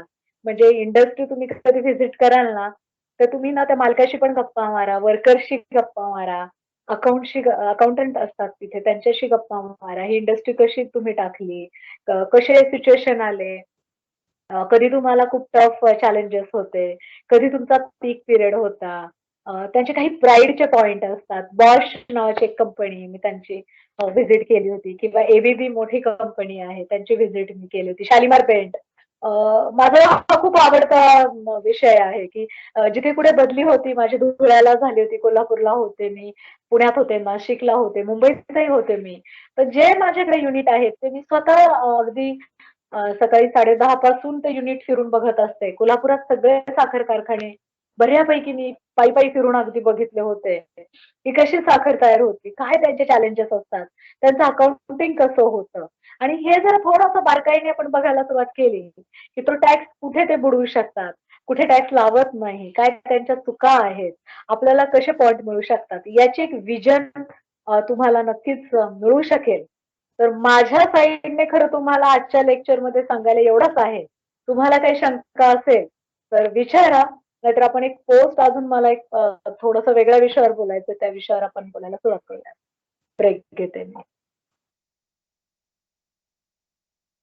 का काय विचारायचं असेल तर विचारा.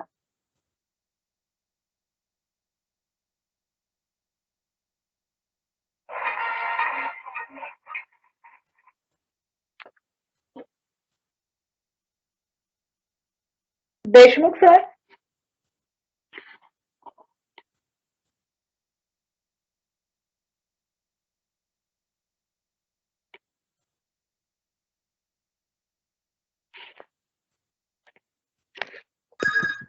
हॅलो.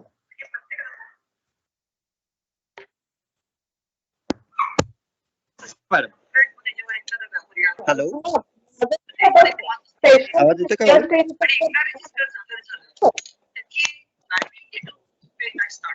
हॅलो. हॅलो.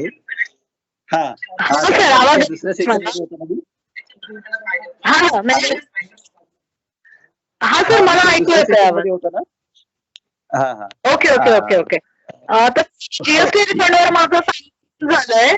तर मी तेच म्हटलं की मुलांना काही किंवा काही चर्चा करता असेल तर आपण घेऊ शकतो.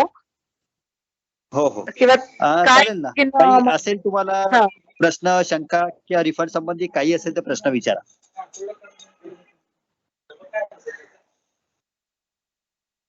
तर कोणीच काही शंका विचारत नाही तर मग सर मग माझा विचार होता की स्ट्रेस मॅनेजमेंट. येस, कोणाला काय विचारायचं?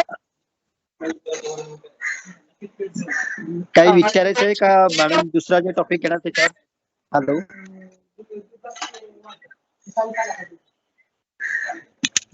हॅलो.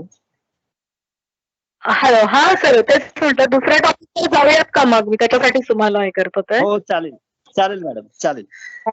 विद्यार्थ्यांचं काय म्हणणं आहे? कोणीतरी एकाने सांगा, कारण यामध्ये ही खूप अडचण आहे, काहीच कळत नाही. हो मॅडम, काहीच डाऊट चालेल मॅडम, मॅडम, तुम्ही दुसरा ऍक्टिव्ह बोला. टॉपिक घेतला तरी. चालेल ना? ओके ओके चालेल. ओके प्लीज तर मग देशमुख जीएसटी फंडचं आता इथे हे करते, एंड करते मी, आणि आपण दुसऱ्या टॉपिकला जाऊयात, हरकत नाही. ओके.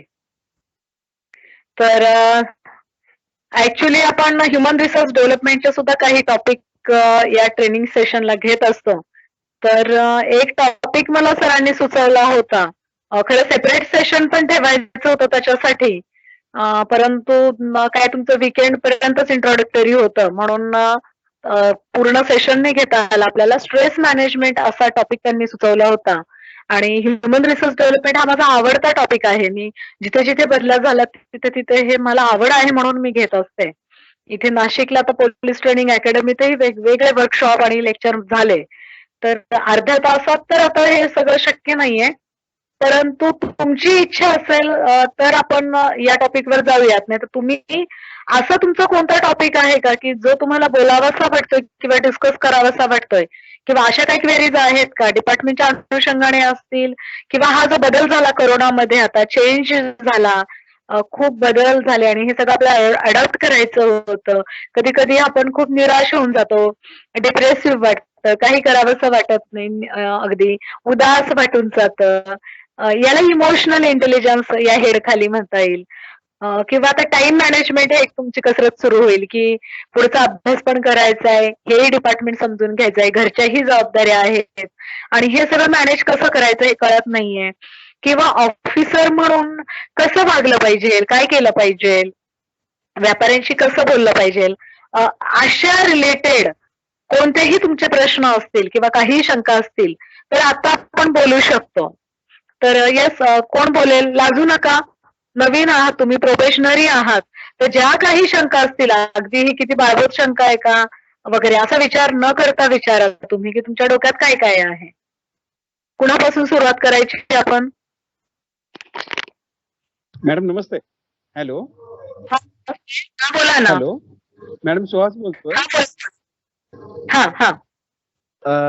हा मॅडम, ऍक्च्युली आता इंडिव्हिज्युअली बोलायचं तर आता मी थोडं ग्राम विकास विभागात होतो याच्यापूर्वी, जिथे आमचा संपर्क हा जास्तीत जास्त सामान्य लोकांशी यायचा.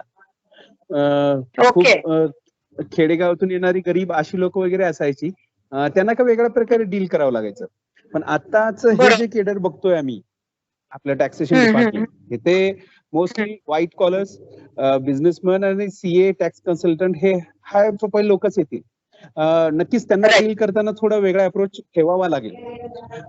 थोडंसं जॉब्स हे स्विच करताना ह्या काही गोष्टी कशा त्या थोड्या मोल्ड कराव्या लागतील, किंवा कसं सुरुवातीपासून, म्हणजे तेवढ्या लवकर इतरांकडून, म्हणजे आपल्यासारख्या तज्ञांकडून कळायला तर आम्हाला जास्त आनंद वाटेल, कारण स्वतःच्या अनुभवातून शिकून ठेचा खाऊन हे तयार होण्यापेक्षा डायरेक्ट आम्हाला काही त्या गोष्टी सांगितलं तर बरं.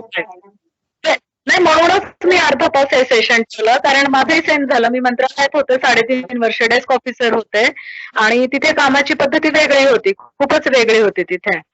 आणि मंत्रालयाच्या आधी मी युनिव्हर्सिटीत पीजी करत होते, आणि पीजी करता करताच मला पहिल्याच अटेम्प्टला पोस्ट मिळाली आणि मी मंत्रालयात जॉईन झाले. मी होते लिटरेचरची स्टुडंट, तर मला जेव्हा आठवतंय की टपाल हा विषय आला की ते एका फोल्डरमध्ये टपाल यायचं आणि मला माझ्या क्लर्कने आणून दिलं, तर त्याच्यावर रिमार्क लिहायचे असतात आपल्याला. तर मी असा रिमार्क लिहिला होता की वेगाने पावले उचलावीत, असं. म्हणजे जणू काय आता लिटरेचरची सवय मला. तर मग त्यांनी ओळखली माझी अडचण. ते क्लर्क होते, मला आजही आठवते, कांबळे म्हणून होते, आणि ते रिटायरमेंटला आले होते. तर ते म्हणे, तुम्ही माझ्या मुलीसारखे आहात मॅडम, शेवकर मॅडम, माझं लग्न नव्हतं झालं, तर तुम्हाला एक सांगू का म्हणे. मग त्यांनी मला जुनं टपालाची फाईल दाखवली आणि सांगितलं की हे बघा, असे रिमार्क नसतात लिहायचे, तात्काळ कार्यवाही करावी, संकीर्ण, किंवा याची माहिती गोळा करावी, हे अहवाल सादर करावा, असं त्यांनी मला रिमार्क दाखवले. आणि लिटरली म्हणजे मला आठवतंय की मी त्या क्लर्ककडून शिकायला सुरुवात केली. पहिलं जे आपलं ट्रेनिंग असतं ते आपल्या शिपाईकडून, क्लर्ककडून, आपले इन्स्पेक्टर यांच्याकडून असतं आणि आपण तिथे तो अहंकार नाही ठेवला पाहिजे की अरे हा कोण मला शिकवणार आहे, मी तर डायरेक्ट असिस्टंट कमिशनर आहे. पहिली ही गोष्ट लक्षात ठेवा की तुमचा शिक्षक कोणीही असू शकतो, कोणीही असू शकतं, पण आपण ऑफिसर आहोत आणि आपण त्या खुर्चीत बसणार आहोत. आपल्याला ऑर्डर पास करायच्यात हेही भान कायम ठेवलं पाहिजे. त्याच्यामुळे जेवढं शिकता येईल तेवढा पुरतच आपण त्यांच्याशी प्रोफेशनली रिलेशनशिप ठेवणार आहोत. पण जेव्हा डिसिजन घ्यायचा आहे तर त्यांचं ऐकून आपल्याला डिसिजन घ्यायचं नाहीये. हे झालं तुमच्या सोबतच्या लोकांबद्दलचं. आता तुमच्या समोर जो वर्ग येणार आहे, तुम्ही बरोबर पॉइंट आउट केलं की महसूल झालं, पोलीस झालं किंवा बीडीओ वगैरे इकडे जे होता किंवा मंत्रालयात सुद्धा जनता असायची, सामान्य माणसं असायची, त्यांचे प्रश्न वेगळे असायचे आणि त्यांची ती भाषा समजून घेणं हेच मेनली पहिलं टार्गेट असायचं की ते वेगवेगळ्या प्रांतातली भाषा बोलायचे. त्यांना नक्की प्रॉब्लेम काय आहे हे लोकेट होईपर्यंत अर्धा पाऊण तास गेलेला असायचा. इथे तसं नसतं, इथे खूप पिन पॉइंटेड असतं. इथे भारंभार पसारा नसतो, कारण आपल्या समोर जे लोक येतात त्यांनी सीए केलेले, लक्षात घ्या. त्याच्यामुळे तेही हुशार असतात. लॉयर येतात, एसटीपी येतात, त्यांची प्रॅक्टिस असते, वडिलांच्या काकांच्या वयाचे असतात ते. तुमचं जेवढं वय असेल तेवढी त्यांची प्रॅक्टिस झालेली असेल म्हणजे. तर त्याच्यामुळे रिफंडचं ऍप्लिकेशन आलंय, तुम्ही त्यांना डेफिशियन्सी कळवले तर ते पॉईंट घेऊन येतील. ह्या पॉईंटवर हे एक्सप्लेनेशन आहे ते आहे. तर मेनली इंग्रजी, हिंदी, मराठी या तिन्ही भाषा वापराव्या लागतात. त्याच्यातून कॉन्व्हर्सेशन असतं. कायद्याची पुस्तकं अपडेट दरवर्षी घेत राहायची, ठेवायची, वाचत राहायचं. कायद्याच्या भाषेत ते बोलतात, ती भाषा तुम्हाला जरा अंगवळणी करून घ्यावी लागेल. कारण ते जर बोलले की मी RFD1 पाठवलं आहे तर तुम्हाला ते कळलं पाहिजे म्हणजे काय पाठवलं आहे, किंवा तुमची रिटर्न डिफॉल्टरची नोटीस आलेली आहे आणि किंवा इंटरेस्टची तुम्ही आम्हाला शोकॉज काढली पण आम्ही इंटरेस्ट भरलेला आहे DRC 03 मध्ये. तर ह्या गोष्टी तुमच्या हळूहळू अंगवळणी पडतील, घाबरून जाऊ नका. पण तुम्हाला फॉर्म्स, तुमचा कायदा, तुमच्या रूल्स आणि प्रोसिजर ह्या माहिती पाहिजे आणि त्यांची जी समस्या आहे ती पण तुम्हाला कळली पाहिजे. एक असा दावा मला असं म्हणता येणार नाही, परंतु आपण जे म्हणतो ना की व्हाईट कॉलर क्रिमिनल काही असतात, म्हणजे काही मर्डर करतात, डायरेक्ट बोक्साबोक्सी करतात, मारहाण करतात, त्याला आपण क्रिमिनल म्हणतो. आणि टॅक्सची चोरी जे करतात किंवा टॅक्स गोळा करूनही भरत नाही किंवा टॅक्स गोळा करून उशिरा भरतात, तो पण क्राईमच असतो, पण त्याला व्हाईट कॉलर क्रिमिनल म्हणतात. व्हाईट कॉलर हा एक शब्द आहे बघा इथे. त्याच्यामुळे आपल्या समोर येणारे जे आहेत किंवा जो डेटा आपल्याकडे येतो की त्याने ITC चुकीचा वापरलेला आहे किंवा त्याने विक्री लपवलेली आहे, तर काय पद्धतीचे लोक येत असतील. म्हणजे आपल्याकडे जेव्हा मोठ्या मोठ्या कंपन्या असतात तर तेव्हा त्यांच्याकडे 15 ते 20 CNची टीम असते, लक्षात घ्या. सो त्या एका इश्यूवर 15 ते 20 ब्रेन काम करत असतात. त्या लोकांचे एक्सपोर्ट असतात, इंटरस्टेट ट्रान्झॅक्शन्स असतात, आजूबाजूला ट्रान्झॅक्शन्स असतात. बिल्डरच्या केसेस आल्या तर बिल्डर लॉबी बद्दल तुम्हाला माहितीच आहे की ते किती म्हणजे काय म्हणतात, म्हणजे कोणत्या प्रवृत्तीने ते सगळं कामं करत असतात. तर याची आपल्याला जाणीव ठेवली पाहिजे. आपण जिथे काम करतोय, आता कोल्हापूरचे तुम्ही पाहिलं असेल तर फाउंड्री इंडस्ट्री आहे, साखर कारखाने कोल्हापूरला जास्त आहे, 21 साखर कारखाने आहेत. तेच तुम्ही धुळे, जळगाव, खानदेशात वगैरे गेलात तर ऑइल सीड च्या बेसवर जास्त कंपन्या आहे. आमच्या नाशिकला तुम्ही आता आलात तर ऑटोमोबाईलवर आधारित इंडस्ट्री आहे. तर आपला असा इंडस्ट्रीचा सुद्धा अभ्यास झाला पाहिजे आणि त्याच्यासाठी तुम्ही टाइम्स ऑफ इंडिया किंवा जे कोणतेही लोकल पेपर तुम्ही एक लोकल पेपर ठेवायचा, एक काय म्हणतो नॅशनल लेवलचा ठेवायचा. जो इकॉनॉमिक ट्रेंड आहे, जे काही चेंजेस होत असतात त्याच्याकडे आपले लक्ष पाहिजे की टॅक्स रेट कुठे बदललेले आहे, कोणतं प्रॉडक्ट नवीन आलेलं आहे, जेणेकरून त्यांच्याशी तुम्ही नीट बोलू शकाल, गप्पा मारू शकाल. बेसिकली ही लोक फार लिगल आणि अकाउंटिंगच्याच भाषेत बोलतात, तर थोडा त्याचा सराव करा. छान प्रश्न विचारला, थँक्यू. थँक्यू. एनीबडी?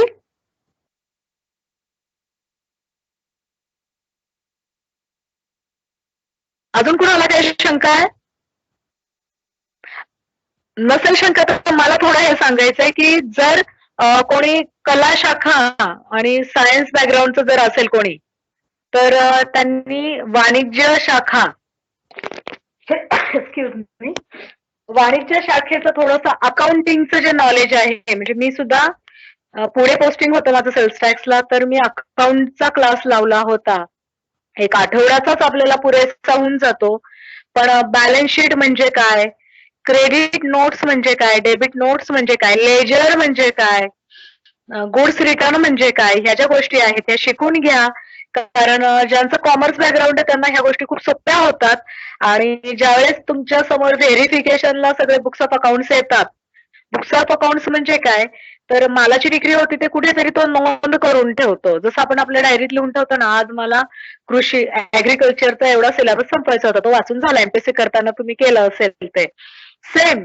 मालाची विक्री करतो तेव्हा तो लिहून ठेवतो की मी हरियाणाला एवढा माल पाठवला, मी नेपाळला एवढा पाठवला, मी नाशिकला इतका विकला. तर ते त्यांनी पार्टी वाईज अकाउंट केलेलं असतं, त्याला एक पद्धती आहे. तर ते अकाउंटिंगचं तुम्हाला जमला तर क्लास ऑनलाईन असेल ऑफलाईन असेल लावून घ्या, शिकून घ्या. कारण तो तुम्हाला डिपार्टमेंटलला तो उपयोगी पडणारच आहे, पण पुढे आयुष्यभरही उपयोगी पडणार आहे. त्यानंतर जमलं तर लॉला ऍडमिशन घ्या आणि लॉचं ही डिग्री तुम्ही घ्या, म्हणजे त्याने तुम्हाला खूप फायदा होईल ज्यांना शक्य आहे त्यांनी. येस, अजून कुणाला काय विचारायचंय? हॅलो,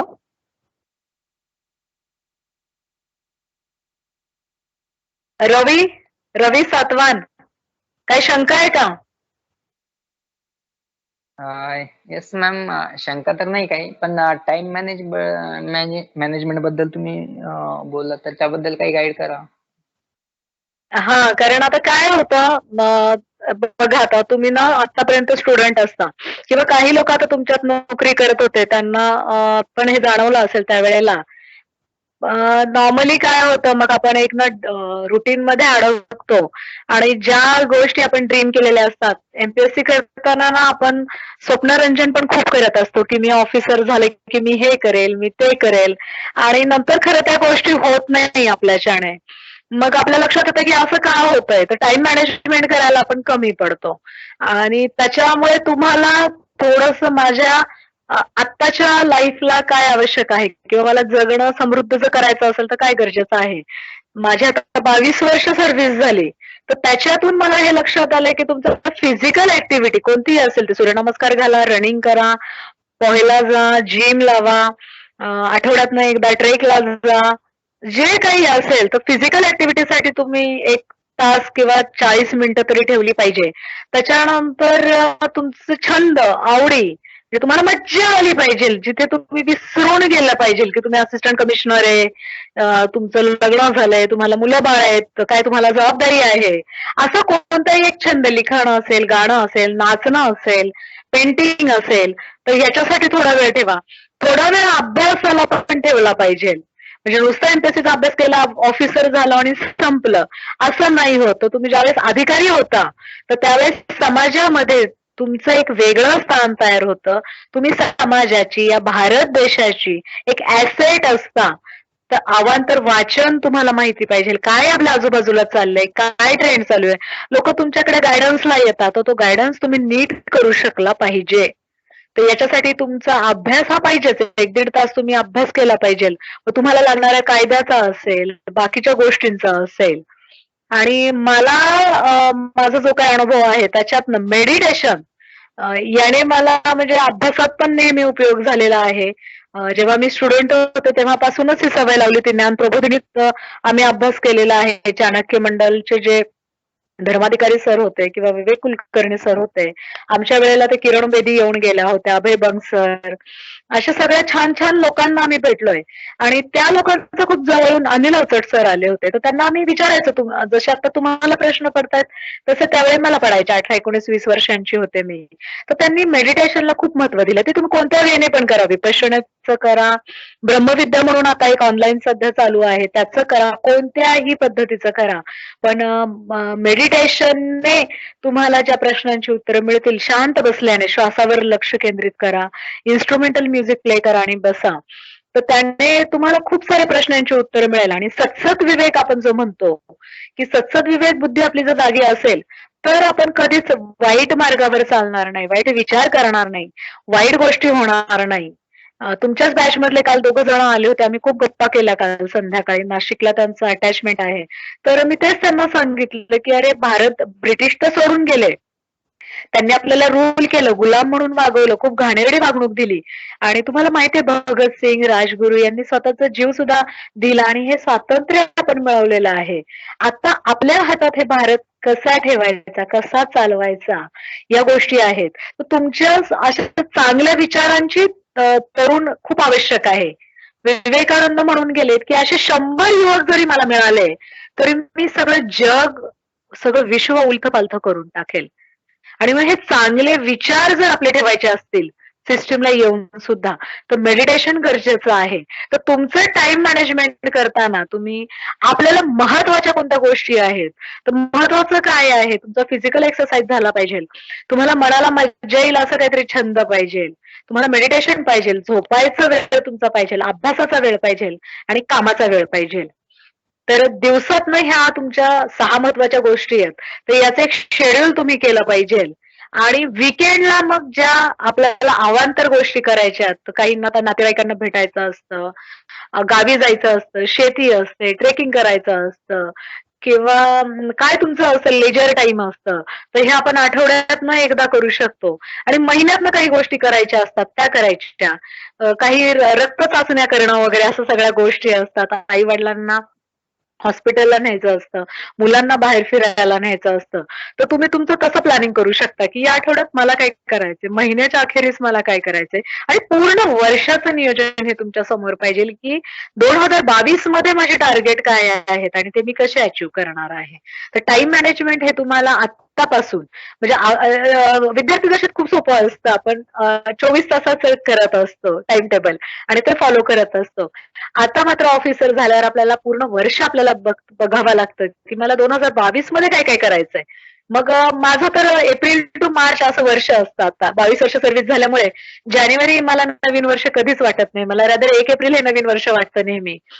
माझ्या बर्थडेला सुद्धा मला नवीन वर्ष वाटत नाही. 1 एप्रिल हेच मला नवीन वर्ष वाटायला लागलंय.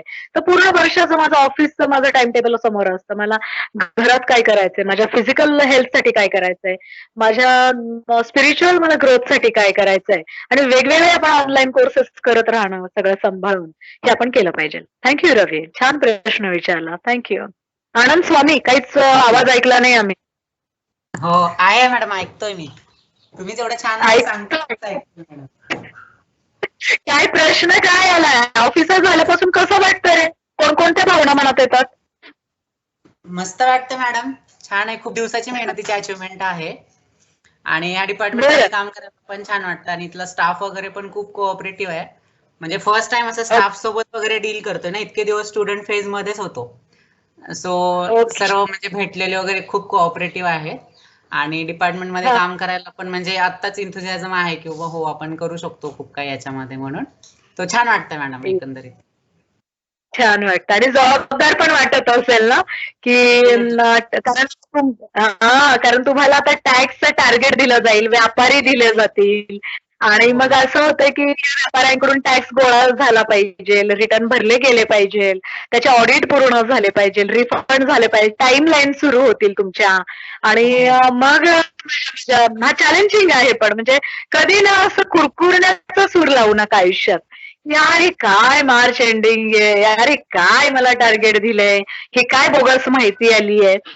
ती एकदा सवय लागली ना प्रत्येक गोष्टीत कुरकुरण्याची की मग बोरिंग होऊन जाईल तुम्हाला. म्हणजे हा जो उत्साह आहे ना, तुम्ही मला 10 वर्षांनी जरी कुठेही भेटलात ना तरी असंच राहिला पाहिजे की येस त्यावेळेस आम्ही जीएसटी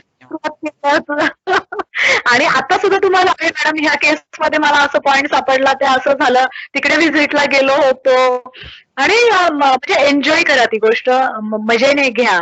मी जेव्हा व्हिजिटला जाते ना किती कथा माझ्या समोर येतात माहितीये का. मी लिटरेचरची स्टुडंट आहे त्याच्यामुळे मला एक एक कथा अशी उलगडत असते. म्हणजे त्याच्यामुळे तुम्ही ज्या अँगलने बघाल ना त्या अँगलने तुम्हाला दिसेल. म्हणजे तुमच्या आता मनात इतक्या छान पॉझिटिव्ह आनंदी भावना आहेत ना, तर हे एक पॅरामीटर आपलं असू शकतं की इमोशनल इंटेलिजन्स ह्याला म्हणतात की आपण आपल्या भावना निरखता येणं, बघता येणं, पाहता येणं, अनावश्यक भावना काढून टाकता येणं आणि चांगल्या भावना आपण जोपासणं. तर बरं काढून जेव्हा कुठे कुठे भेटू तर मला भेटून सांगायचं बरं का की मॅडम तुम्ही आम्हाला असं लेक्चर दिलं होतं. ओके, कुठलं? लातूरचा आहे मॅडम मी मूळचा. ओके ओके ओके ओके हा, ओके. लातूर आणि जिल्ह्यामध्ये अटॅचमेंट हा अटॅचमेंट सोलापूर डिव्हिजनला मॅडम. सोलापूरला दिले. लातूरला आहे का सेल्स टॅक्स ऑफिस आहे जीएसटी? ऑफिस आहे पण हे रॅन्डमली अलोकेट झाल्यामुळे नियरेस्ट जीएसटी ऑफिस म्हणून हे दिलंय मॅम, होम डिस्ट्रिक्ट सोडून. Okay okay okay okay. हा probably इकडे दिले. Thank you thank you ma'am. Thank you. Okay, अजून कोणाला काय विचारायचंय? तुम्हाला स्ट्रेस कशाचा आहे का आता? येस मॅडम, तुमच्या वाचनात आपल्या क्षेत्राशी रिलेटेड आणि विशेषतः टॅक्सेशन वगैरे अशी काही पुस्तकं तुम्ही सुचवू शकाल का आम्हाला की जी वाचावी? मला सोपं जाईल. पुस्तकं तर खूप आहेत. तुम्हाला आता कसं आहे की लिगल बॅकग्राऊंड समजून घेण्यासाठी म्हणजे छोटे काय म्हणतात तुम्हाला आधी तर जीएसटी ऍक्ट तुम्ही घ्या. मराठी कम्फर्टेबल असेल तर मराठीतून पण आहेत, वेगवेगळे लेखक आहेत म्हणजे तर त्यांची पुस्तकं तुम्हाला यादी पण देतीलच, आपले ट्रेनिंगचे लोक पण देतील ते. इंग्रजी असेल तर इंग्रजी घ्या. ओरिजिनल मी म्हणेल की तुम्ही जे बेअर ऍक्ट असं म्हणतात, म्हणजे आता जसं माझ्याकडे आता एक टेबलावर आहे म्हणजे कॉमेंट्री वाला पण असतो, पण असा बेअर ऍक्ट पण आपल्या डिपार्टमेंटने काढलेला आहे. तो बेअर ऍक्ट शक्यतो घ्या, वाचा. त्याच्यानंतर आपण काय केलंय ट्रेनिंग सेक्शननेच आहे ना वेगवेगळ्या विषयांवर लेक्चर आपण करून युट्यूबला टाकलेले आहेत, तर ते सुद्धा तुम्ही ऐका. कारण आता आपलं आपलं जे आहे ते कसं आहे टॅक्सेशन आहे, त्याच्यामुळे तुम्हाला बेअर ऍक्ट वाचणं, वेगवेगळे केस लॉ झालेले आहेत ते रेकॉर्ड झालेले आहे. आपली सिस्टीम जर बघितली तुम्ही, आपली वेबसाईट आहे तर त्याच्यावर सुद्धा वेगवेगळे ऍडव्हान्स रुलिंग म्हणून एक भाग आहे, तो तुम्ही वाचा. डीडीक्यू जुन्या काळातले आहेत, तर त्याच्यात पूर्ण अशी स्टोरी असते, ते सोप्या सोप्या भाषेत असतात की ऍप्लिकेशन व्यापाराचा आलं, हा मुद्दा होता, ह्याच्यावर भांडणं होती, याच्यावर लिगल इश्यू होते. तर मला असं वाटतं की ते थोडं थोडं वाचायची तुम्ही सुरुवात करा. थोडं थोडं अगदी 5 पानं 6 पानं अशी सुरुवात करा. आणि कायद्याची तर खूप पुस्तकं आहेत खरं, तुम्हाला सगळंच लागेल. आता कॉन्स्टिट्यूशन लागेल, IPS, evidence act, sale of goods act एक मी सजेस्ट करेल, कॉन्ट्रॅक्ट ऍक्ट एक सजेस्ट करेल. कोणत्याही ऑथरचं घ्या तुम्ही. आणि हे बेअर ऍक्ट अगदी त्यावेळेस नाही कळले तर तुम्ही युट्यूबवर त्याच्या कमेंट्री असतात, सोप्या भाषेत असतात, तर ते तुम्ही वाचायला लागा. आणि हे झालं टॅक्सेशनचं किंवा आपल्या कायद्याचं. बाकी तुम्हाला महाराष्ट्र नागरी सेवा नियम हे लागणार आहेत, कारण तुम्ही आता शासनाचे अधिकारी झालेले आहात, तर ते तुम्हाला तुमच्याकडे पाहिजे. रजा, वेतन, निवृत्ती वेतन, लिव्ह, सॅलरी वगैरे ह्याच्या बाबतचं. आणि स्वतःचा बॅलन्स ठेवण्यासाठी किंवा स्वतः इतकं पॉझिटिव्ह, आनंदी, क्रिएटिव्ह राहण्यासाठी तर बरीच पुस्तकं आहेत. त्यातलं मला सगळ्यात आवडलेलं 7 हॅबिट्स ऑफ इफेक्टिव्ह पीपल हे एक आहे पुस्तक, ते चांगलं आहे. इमोशनल इंटेलिजन्स वर पण पुस्तकं आहेत, ती वाचा. हे काय म्हणतात, you should be in good company. आणि माणसं नाही मिळाली तुम्हाला तर निदान तुम्ही पुस्तकांच्या कंपनीत राहा. म्हणजे जेव्हा केव्हा वेळ मिळेल तेव्हा चांगली पुस्तकं वाचा, चांगला विचार करा. काहीच नाही जमलं तर डोळे बंद करा, इन्स्ट्रुमेंटल म्युझिक लावा आणि श्वासावर लक्ष द्या. Okay, thank you. अजून अजून कुणाला काही शंका आहे?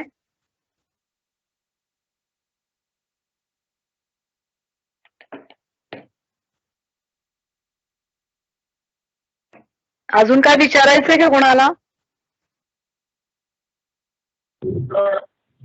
Hello madam. हा बोला. हॅलो हा बोला ना. मॅडम, सुहास बोलतोय. हा बोला. मॅडम, एक थोडा एक ऑब्जेक्ट इश्यू चर्चा करायची होती. हा बोला ना. हॅलो, बोला ना. हॅलो. हा बोला, मला ऐकू येत आहे. येतोय आवाज? हो हो येतोय. हा मॅम, आता आपली इतक्या वर्षाची सर्व्हिस झालेली आहे, अनुभव खूप मोठा आहे. थोडं जीएसटी डिपार्टमेंट बद्दल आपल्याला कसं वाटतं? कारण आम्ही तर खूप पॉझिटिव्ह विचार करून राहिलो, कारण आम्ही जवळपास आता मी स्वतः 7 वर्ष ग्रामविकास बघितल्यानंतर मला असं कळालं की बाबा माझ्या प्रायोरिटीज काय आहेत आणि त्याला मॅच होणार ही खूप चांगली सर्व्हिस आहे.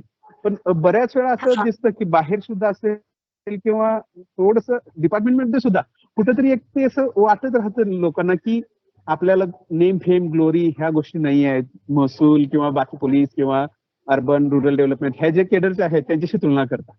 पण आपलं एक वैयक्तिक मत मॅडम मला जाणून घ्यायचं होतं किंवा इथं कसं वाटतं किंवा काय? खूप छान प्रश्न आहे. म्हणजे मी छान वाटलं मला. म्हणजे तुम्ही सगळ्यांशी बोलून ना मलाही माझे दिवस आठवतात. थँक्यू बरं का सगळे. तुम्हाला तुमच्या बॅचला धन्यवाद देते. बरोबर आहे. म्हणजे मी तुम्हाला सांगितलं की मी ज्ञानप्रबोधिनीमध्ये अभ्यास करत होते आणि आमचा 40 जणांचा ग्रुप होता की जे आम्ही एकत्र जेवायचो. आणि प्रत्येक जणाचे काही रेव्हेन्यू, काही पोलीस, बीडीओ प्रत्येक वेगवेगळ्या ठिकाणी गेले.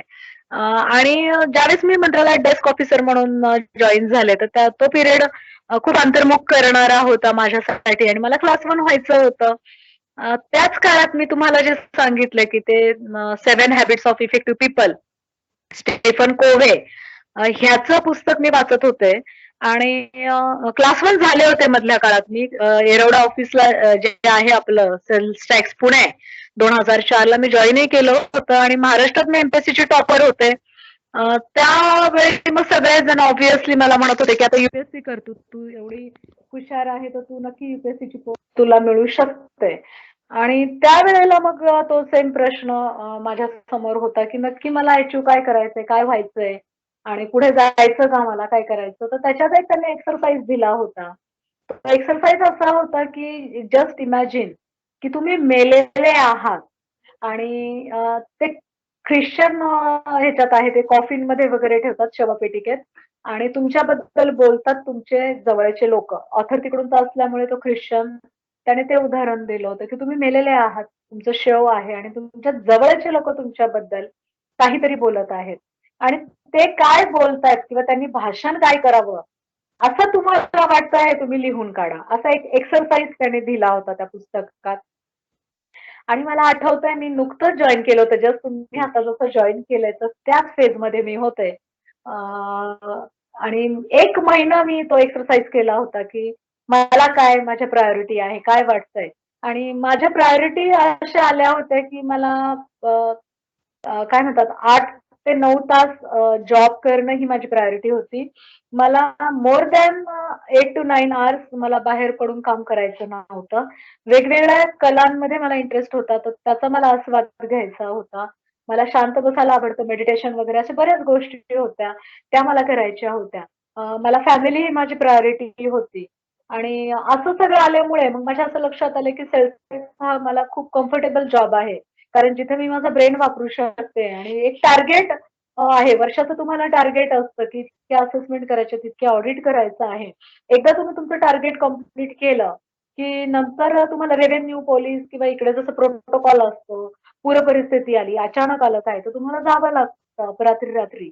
तर असं या डिपार्टमेंटला नाहीये आणि माझ्या पर्सनॅलिटी, माझा पिंड जो आहे तो मी खूप बारकाईने बघितला. सायकोलॉजी पण विषय आहे त्याच्यामुळे दॅट ऑल्सो हेल्प मी.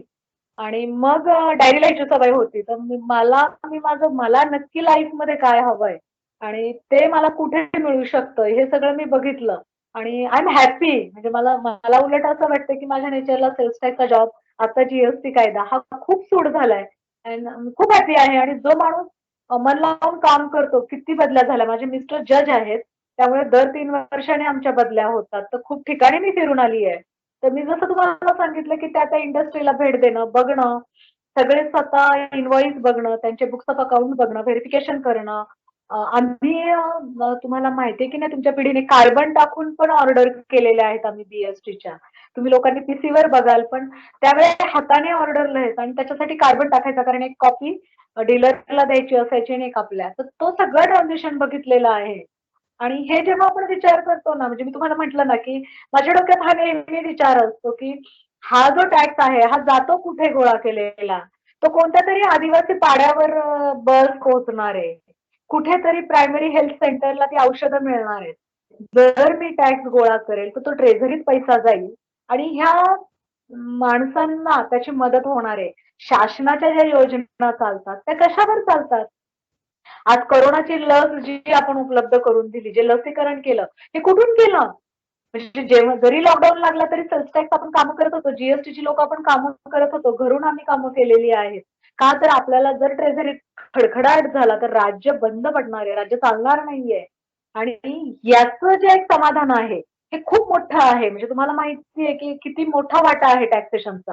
राज्याच्या ट्रेझरीमध्ये तुम्ही केलं असेल MPSC, more than 60% we are contributing to महाराष्ट्रात तर आपण सेल्स टॅक्स 64% वाटा होता आपला. त्याच्यावर राज्य चालत होतं. त्याच्यामुळे राज्य चालण्यासाठी मी मोलाचा हातभार लावत आहे आणि मी टॅक्स गोळा केला तर कुठेतरी त्या आदिवासी बांधवाला तिथे प्रायमरी हेल्थ सेंटरमध्ये औषधोपचार फुकट होणार आहे. कोणत्या तरी एखाद्या गरीब मुलाला पुस्तकं मिळणार आहे. कोणत्या तरी खेड्यात लाल बस धावणार आहे. हे जेव्हा मी बघते मला आजही तेच वाटतं. आणि आपलं तर काहीच नाहीये त्याग. राजगुरू भगतसिंग ह्या लोकांनी किती मोठा त्याग केलाय. त्याच्यामुळे आपला काहीच नाहीये. आणि ह्या सॅटिस्फॅक्शनने आपल्याला वेगवेगळे आपण पर्पज देत राहिलो. की आजही मला छान वाटतं. ऑफिसला जायला मजा येते, काम करायला मजा येते, कधीच कंटाळा येत नाही, उत्साह येतो, वेगवेगळ्या नवीन ऍक्टिव्हिटी आपण शिकत राहतो. त्यामुळे छान डिपार्टमेंट आहे. तुम्ही फॅमिली लाईफ पण एन्जॉय करू शकता, पर्सनल ग्रोथ पण तुमची होऊ शकते, स्पिरिच्युअल ग्रोथ होऊ शकते आणि विभागाला पण तुम्ही कॉन्ट्रीब्युट करू शकता, पर्यायाने नेशनला कॉन्ट्रीब्युट करू शकता. एक्सलंट डिपार्टमेंट आहे आपलं. मला तरी खूप आवडलंय. थँक्यू. एनीबडी? एक 8 मिनिटं राहिलेत शेवटचे. तुमचं 4 वाजता पुढचं सेशन आहे. त्यातलं 5 मिनिटं मला तुम्हाला ब्रेक द्यावा लागेल फ्रेश व्हायला. येस, लास्ट क्वेश्चन घेऊयात आपण. कुणाला काय विचारायचंय? नसेल विचारायचं तर थांबूयात का मग? सेशन क्लोज करूयात, तुम्हालाही फ्रेश वगैरे होत आहे. येस श्वेता? Yes ma'am. नाही, काही क्वेश्चन नाही. Madam yes madam, thank you for the session. आणि एक विनंती तुम्हालाही आणि देशमुख सरांना पण आहे की पुन्हा एकदा असं सेशन कधीतरी घ्यावं. सगळ्यांना आवडलं का session? Yes ma'am. Yes yes ma'am. Yes.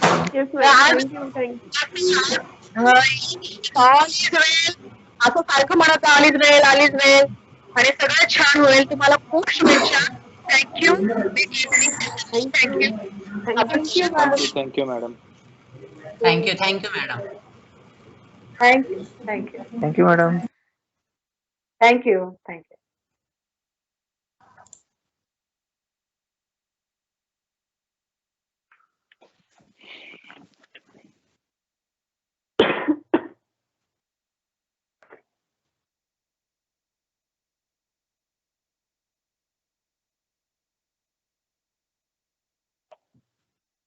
निकालली cycle काढली होती. हा, किती होता? फोटोही काढली. अरे बाबा.